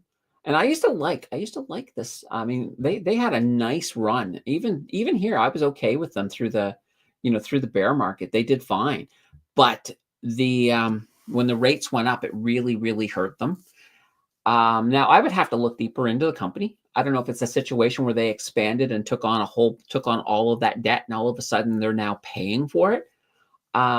They may recover, and they probably will recover. I don't want to say that they may recover. They probably will, but is that suffering over with them? Um, Interestingly enough, if I had to bet between these guys and Algonquin, and Algonquin's a dumpster fire, um, Algonquin might edge ahead a tiny bit. Uh, yeah, But with that being said, if you're thinking about, if you want to throw a little bit on it and it's money that you don't mind waiting for a while, because you're probably going to have to wait for a while, then fine, that's fine. But just don't bet the house. I wouldn't bet anything that you're not willing to lose on them, honestly. All right, let's see here. Missy says, King a day, I won't sell everything, just certain ETFs if Canada gets hit hard. Then I'll pick individual stocks that are not affected. Maybe I'll go all crypto. Um, well, that's an option. Um, just if you go all crypto, just be aware that, eventually we will have a crypto winter and that will go down. So, you know, and I do know about you, Missy. I know that you have not yet mastered um, dealing with FUD, so fear, uncertainty, and doubt. So the last thing I would want to see you is getting into something that's more volatile, because on that way down, you will be fighting every day to not sell it, and try to cut losses. And with crypto, that's how you lose money. Um, and if you can hold out and wait, you make money. It's simple as that when it comes to crypto. So crypto may not be the best avenue for you.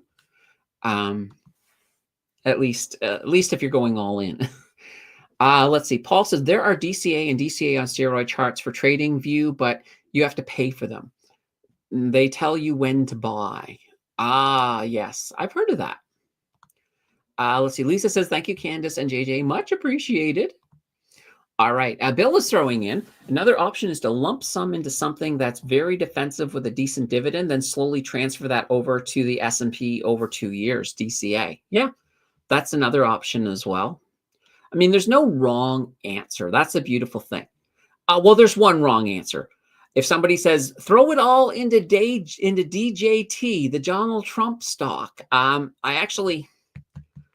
I was looking at something, somebody the other day, there was some guy that had an inheritance of $1 million and he threw it into the Donald Trump stock thinking it was going to go up because of the inauguration. And I think to date, he's lost 800,000 of it. And it's just like, please don't invest in that. But yeah, what can you say? Yes, it is. Absolutely. Wednesday. Tim says, how do you feel about restaurant royalty stocks? Boston Pizza, The Keg, Sir Royalty, Pizza. Many provide good dividends, but restaurant margins are tight to begin, and they are always new competitors. Yes, that is true. But here's the thing. You take this stock, like even take we'll use Sir Royalty, for example, because that's one of my favorites. They're not really paying all of that overhead, right? So what they're doing is they're owning a lot of these names, and they're basically selling names. I mean, because it's a royalty. So there's a very low overhead for them. So even when the companies are doing bad, they still have to pay. Now, depending on the terms of the royalty, sometimes it does work into profit. So a certain amount of the profit will go to them as well. So that will cause things to slow down. But it does mean that they're very stable long term. And as people get back to buying more stuff and people start to, the economy will get better, believe it or not, it will. And those stocks will all bounce back. They're going to be fine long term. So, like right now, I think in the 0 to 100K challenge, I hold Sir Royalty and Pizza Pizza. So, and I have no intention of selling either of them. SCHD got burned by Pfizer. Oh, Pfizer. What can we say about Pfizer? Let's see here. Let's see here. All right. I'm not going to panic sell anything. Easy to say now. I can ride out a recession. That's also easy to say now. If stocks did drop 40%, I would probably go work a job to buy more stocks on sale. Yeah, there we go. Exactly. I like it. Harold says, would a bank like TD get affected by tariffs? Much since they aren't necessarily selling a physical product. No, for the most part, no. They're going to be more. They might get hit by collateral damage, but not directly. They wouldn't be heavily hit at all. So, and that's a funny thing, guys. I would love to just show you the thing that we did with the channel members because it was so much fun, but I can't. I can't. It would be disrespectful to the channel members. But yeah, no. Banks are one of those companies that are not going to be impacted as badly for sure. Missy says, I'm kidding on all crypto. I know. I just went there anyway. Let's see. I do have some already, and that's good enough for me. DJT is too mellow. It's Trump's coin now for the YOLO. Yes, good old YOLO. You only live once, for those who don't know what YOLO stands for. Paul says, lump sum into MSTY and buy dividends into and put the dividends into the S&P 500. There you go. There you go. And he's actually talking about the actual the yield max MSTY, I believe. Prairie says, love my pizza. Paul says, I had a bad experience with pizza cardboard crust. Never order again. I will tell you right now, pizza is probably the most salty pizza I have ever had. Like, I cannot eat a pizza without needing a beverage afterwards because it's, I'm dried out from the salt. Let's see. Larry says, eyes on Intel going back to 19. Will rebuy. It could happen. Could happen. Paul says, once you panic sell and buy back higher, you will not do that again. Yes. Well, hopefully you don't do it again. Some people get stuck in that pattern though, right? That's why I always say with investing, having a plan. If you have a plan for when markets tank, and stick to the plan, that's a good way to sort of help it. Because, if you're feeling that, oh my God, everything's falling, I need to sell, I got to stop the bleeding. Then you look at your plan, and your plan is don't sell, wait. It's going to go back up. That will save you. It will save you. For most people. Some people just can't get over that at all. And if you're one of those people, then I usually will say, don't be buying individual stocks. You need to be buying ETFs. Buy them, put them in, don't look at them, don't look at the market. There are people that are not made out to be investors. They just don't have the emotionality for it. And there's nothing wrong with that. That's why a good ETF, and in a case like that, sometimes it's like, sometimes, actually, I hate to say it. I normally don't say, go get a financial advisor, but sometimes, that might be, or even a robo-advisor. Wealthsimple has, I don't know if, I thought Wealthsimple was moving away from that, but I think they still have it. But, in Wealthsimple Invest. Let's see. Lisa says, I plan to also use some of the money to add to Fortis, TD, CNR, and Alimentation Couche turd. Got it. Oh, I was just looking. I got a notification over there. Like, what is that? It's already the political stuff. I'm already getting political emails. I'm like, it's partially my own fault because a lot of times I will join all the political parties just so that I can get information that I can't get easily. And that means I get tons this time when there's an election coming, I start to get email after email asking, come help us, just send $1, just $1, $5, please. It's like, yeah, no, no, I'm just doing this because I want inside information. I don't want to support anybody. Um, all right, JJ says I'm eyeing LDGY and GPTY from my margin account. Both got released this last week from YieldMax. Interesting. I have not yet looked at the new ones from YieldMax. So, oh, LFGY. Huh. Might have to take a look at that.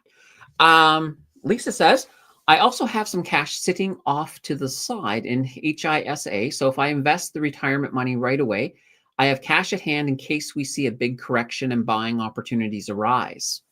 Yeah, okay. That's fair enough. Fair enough. Jay says Little Caesars have good dough, but sauce is just average. I'm waiting to someone can give me their secret recipe. Interesting. Yes, absolutely. The Canadian MSTY has a lower yield because only 50% is covered call options. The 50% is MSTR. All right. Mario says, tomorrow I'm picking up some new ETFs by Hamilton, let's see, SMVP and CMVP. Yes, I've seen those. I could probably, it's funny, this time of year, I could pretty much just do video after video showing new ETFs every single time and not run out. Let's see. Paul says, if you are not getting 14% return, you are going backwards with real inflation. Harold says, I would invest in a Little Caesars royalty fund if one ever came out. Interestingly enough, Little Caesars, their little guy, their little Caesar guy, he actually says pizza, pizza. So when pizza moved into the US, they actually had to come up with a different name.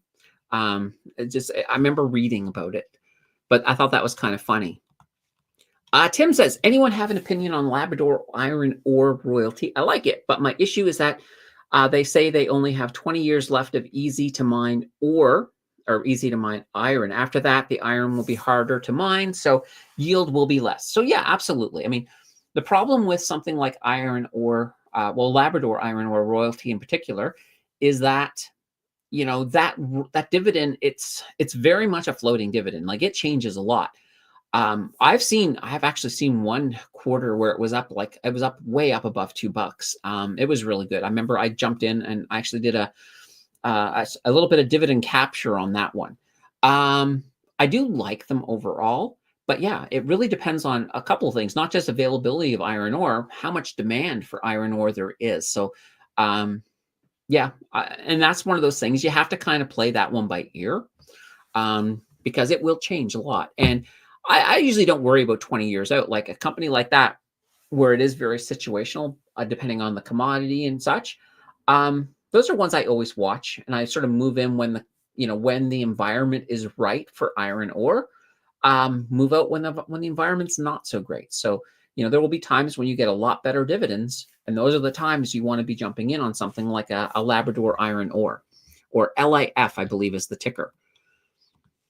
Paul says, where is that 3IQ Canadian Solana ETF that was announced in June 2024? I know. I'd love to see that one come out. I'd be game. I'd be game for that one for sure. All right. Now, we were going to take a look at something, guys. We were going to take a look at a portfolio. I have got it right here. This here is a Saskatchewan _ Ian's Blossom portfolio. So right now, the desktop app, like I'll show you. Here's the desktop app for Blossom.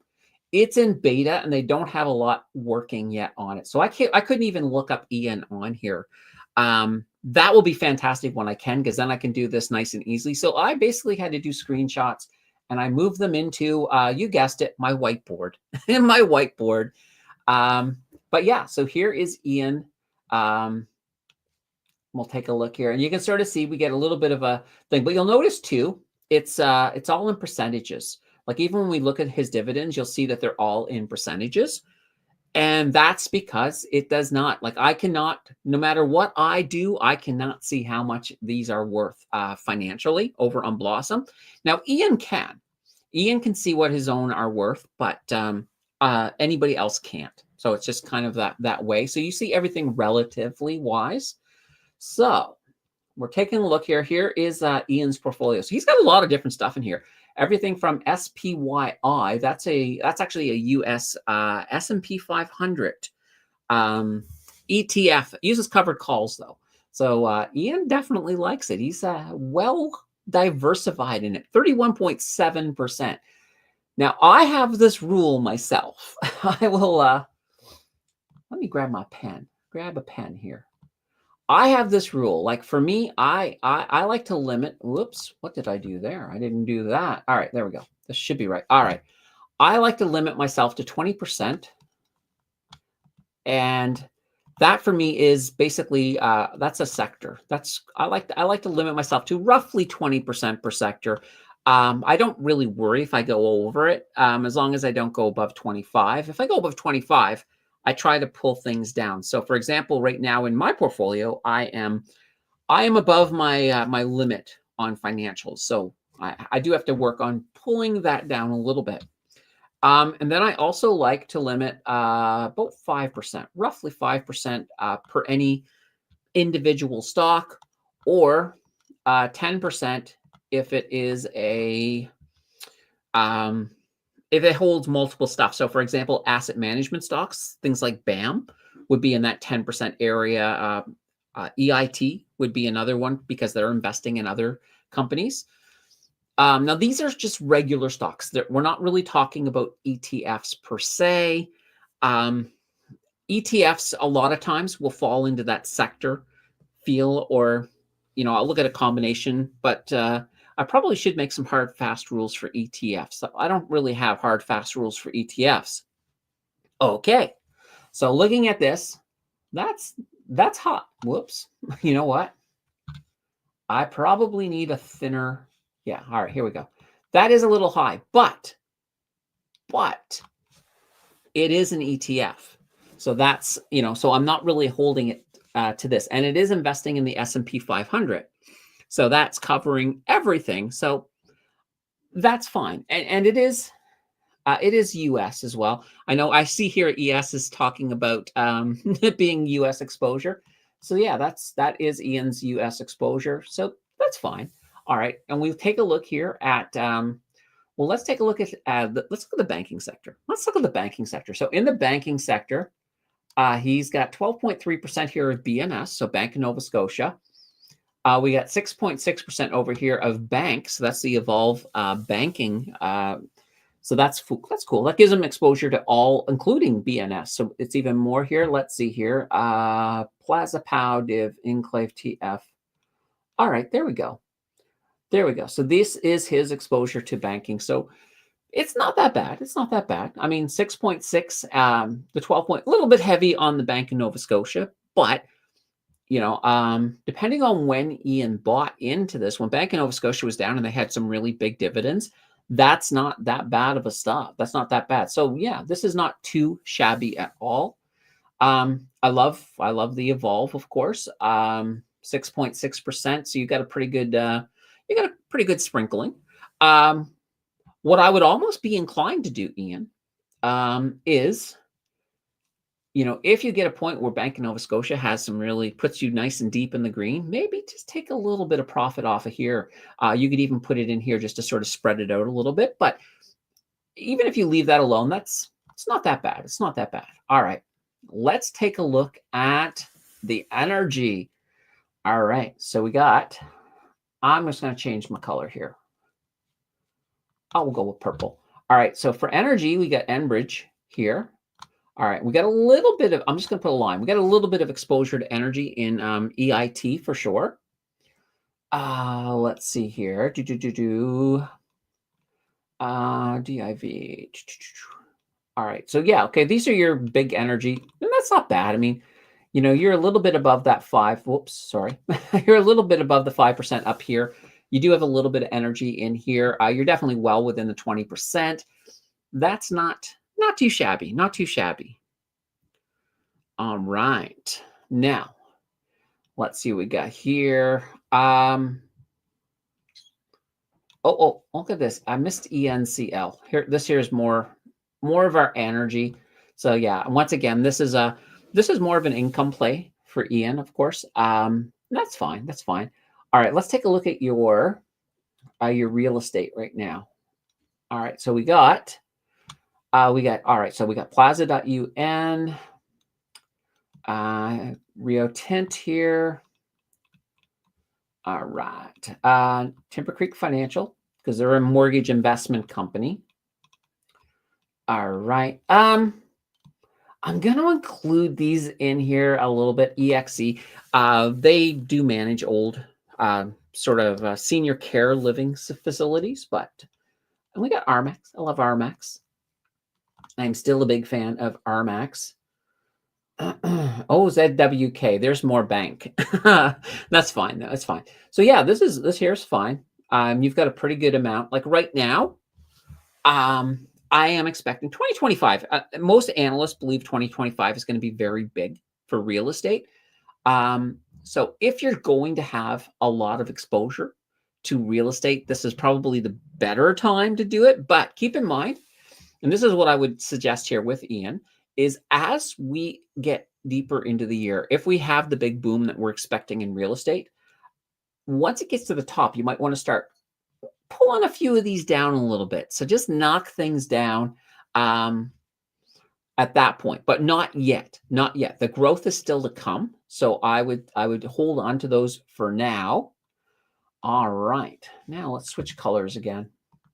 All right. We'll go with a green. Let's go with a green color. All right. What else do we got in here, Ian? Let's see here. We got Power Corporation. Now, Power Corporation, they are the largest shareholder of, well, technically not a share, but investor. They're the biggest investor of Wealthsimple. So, they're a good, solid company. I have no complaints. All right. Now, DIV, this is a cool little company. I do like DIV. So Diversified Royalty, they hold royalties once again. Now they hold, let's see, Mr. Lube, Air Miles, I believe Jack Astor's as well. But they do hold a few royalties. They're nice. They're actually pretty high dividend for the price of the stock. They have a good yield. So I do like Diversified in there. All right. We already got this one in Whitecap Resources. So this falls into your energy again. But yeah, overall, this is not a bad portfolio. So, I think my biggest takeaways on this are, maybe move a little bit of that into there when it's profitable. Don't do it when it's not profitable. And once all of your real estate stuff starts popping up, you're going to be, obviously you will be over diversified into them. Just, peel back a little bit of the profits off of some of those when it gets up. But other than that, I mean, it's not a bad set of portfolio here. I like it. I like it overall. Just a couple, like I said, just a couple little minor adjustments, and some of it's time based. Now, keep in mind too, guys, when you are looking at a portfolio, when you're starting to say, okay, well, I want to maintain a 5%, and depending on what's happening with the market, it is going to be moving around. It's going to move up. It's going to move down. That 5% might move up to 6%. If for example, let's say that they have a good earnings, that may push it up to 6%. Doesn't mean you have to sell it immediately. I usually look at it this way. Like I'll look at it quarterly. If something has really had a really great quarter, I might sell it a little bit of it off to knock that percentage down after that quarter. But I don't worry so much in between my and that's me doing a quarterly. You may do a biannually. So every 6 months, for example, you might do a balance. Nothing wrong with that at all. With ETFs, I usually don't even worry so much, especially if you do go into an ETF portfolio. All right. Holy banana bread. JJ says, look at Purpose's YMAG. All right. Let's do it. All right. YMAG. Here we go. Whoa. There we go. Let's try it this way. So the Yield Max Magnificent 7. Ooh, I like the sound of this already. All right. Let's take a look. Now wow. This is actually surprising. So they haven't been around that long, but it's already been a year. I'm like, I didn't think it was a full year, but yeah.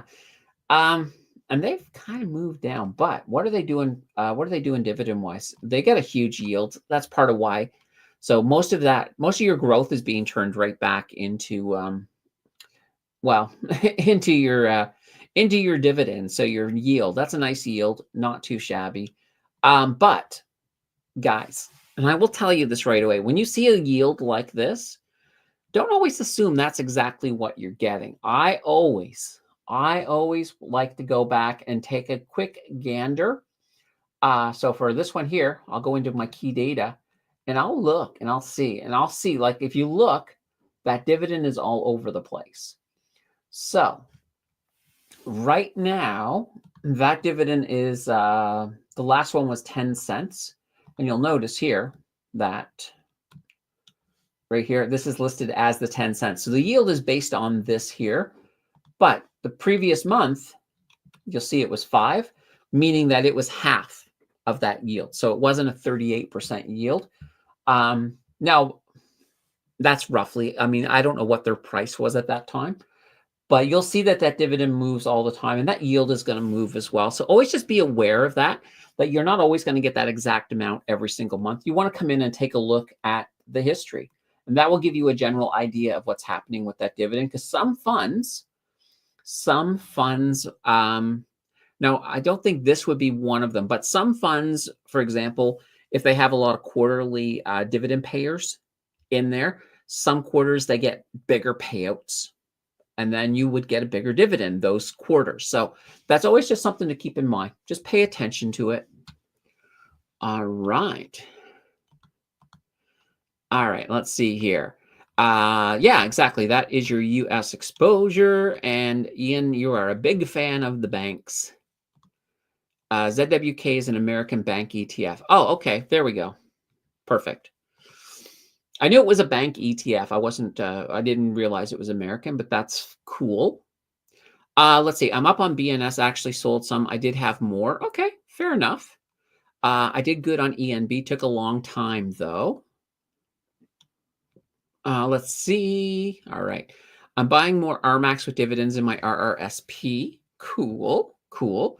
Let's see. I'm way up on ZWK. I don't know why it's red on Blossom. I think it really comes down to, I don't think Blossom has yet got to the point of giving you an accurate. I believe those numbers are showing you what it would be. I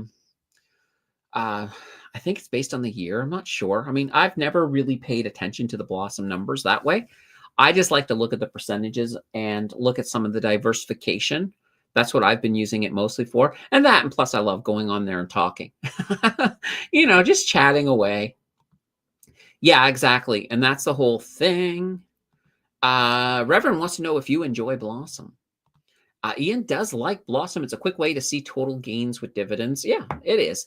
And it is, they are like, they're new. They are improving things on the back end all the time. Like I imagine 5 years from now, any of the little idiosyncrasies that we're annoyed with right now on Blossom, those will all be gone. All right. Let's see. Evolve European Banks ETF is interesting to me, but Europe scares me as an investment. North and Western Europe is very socialist, and Eastern Europe is still very poor. Is Europe a good investment? I would only go with, personally, if I was going to invest in Europe, it would be, as long as it's an ETF, I'm usually feeling okay, because that ETF management team is going to, they're going to have that knowledge that I don't have on every single country and what's going on in every banking system over there. So yeah, I would say go with an ETF. Just the same thing with India, same thing, any part of the world. The only place where I am confident enough to be buying individual stocks is Canada and the United States. And that's just, those are the markets that I have exposure to, and I have an idea of what's going on. But Europe, yeah, I'd be leery about buying an individual stock. But with an ETF, it takes a lot of that work right out of my hands, and I'd be a lot more confident. Let's see. Ian, do you do the paid version? I seem to recall there was one. I joined a long time ago and then stopped. Yeah, there's a pro version. And I don't know, I honestly don't know what the difference is between the two, because I have the pro version, but I'm also an ambassador over there too. Jay, let's see. FOMO is getting to me. I might switch my XREG to ENCL.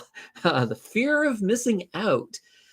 Um, yeah, I mean, with the whole drill baby drill, I know a lot of people are thinking that.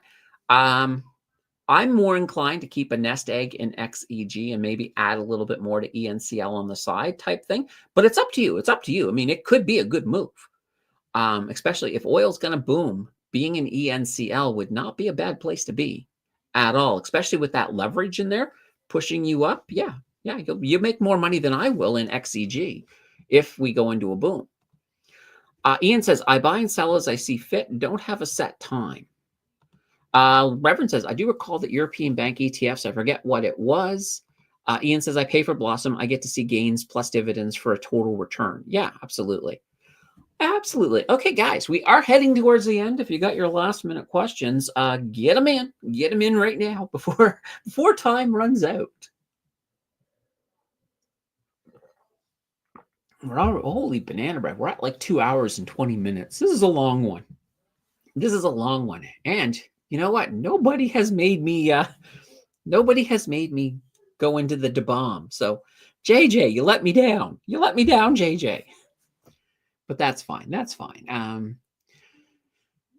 It's usually I assume, like, honestly, the best time to probably make me do it is like in the middle of a stream, just because, then you get me for the next couple of hours. You can probably see how long it takes for the suffering to go down. Let's see. What are your thoughts on Varen? Let's take a look. Right now, I don't have any because I haven't really looked at them. So VRN, or let me just double check. Let me ask. I'm gonna ask. I've got a U.S. Varen and I have a Canadian Varen. Which one are we talking about? I have to ask. I have to ask because sometimes I'll go in and I'll start tearing apart the Canadian one, and then it's the U.S. one that I'm being asked about. So let me know, Anchor. The Canadian. Okay, perfect. Thank you. That's what I needed to know. All right, Varen Incorporated. I'm pretty sure. I feel like they might have shown up once on a list. Oh boy, they've been going. Oh boy, they haven't had the best year, have they? Let me take a look here. All right. So, okay. Oh, they're part of Crescent Point Energy. All right. Interesting. Yeah, Crescent Point has had some rough time. They, at one point, I used to really love Crescent Point, but oh yeah, they're not doing well, are they? Oh boy, they're not doing well. Let's see here. Well, their debt to equity is not bad. Now they do actually, even their return on equity is not bad either. 17.34%. They got a 43% debt to equity. That's not too bad. What's pulling them down then? That's my question. What is pulling them down? All right. I'm going to go back to 3 years. All right. Well, they basically have been moving mostly sideways.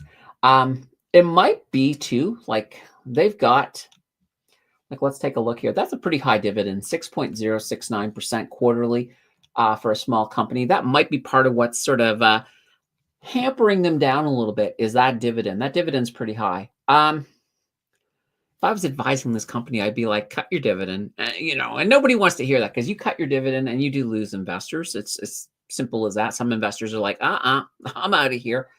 But yeah, there's definitely something. I don't know. I wouldn't. I personally, I don't know if I would invest in them. Now, I'm just looking. There's a lot of volatility, though. They may not be that bad of a company to do some swings on, but I don't know. I wouldn't have confidence in them long term right now, at least based on what I've seen. Although that return on equity has thrown me for a loop. So the return on equity might be enough to make me research them a bit more. But my first initial thought is that I'm just not liking what I'm seeing. I should be seeing something better. I should be seeing a better story when I look at them than I'm seeing. I'm not. All right. Oh, we were just talking about the bomb, JJ. That's all. Yeah. Anyway, All right, guys.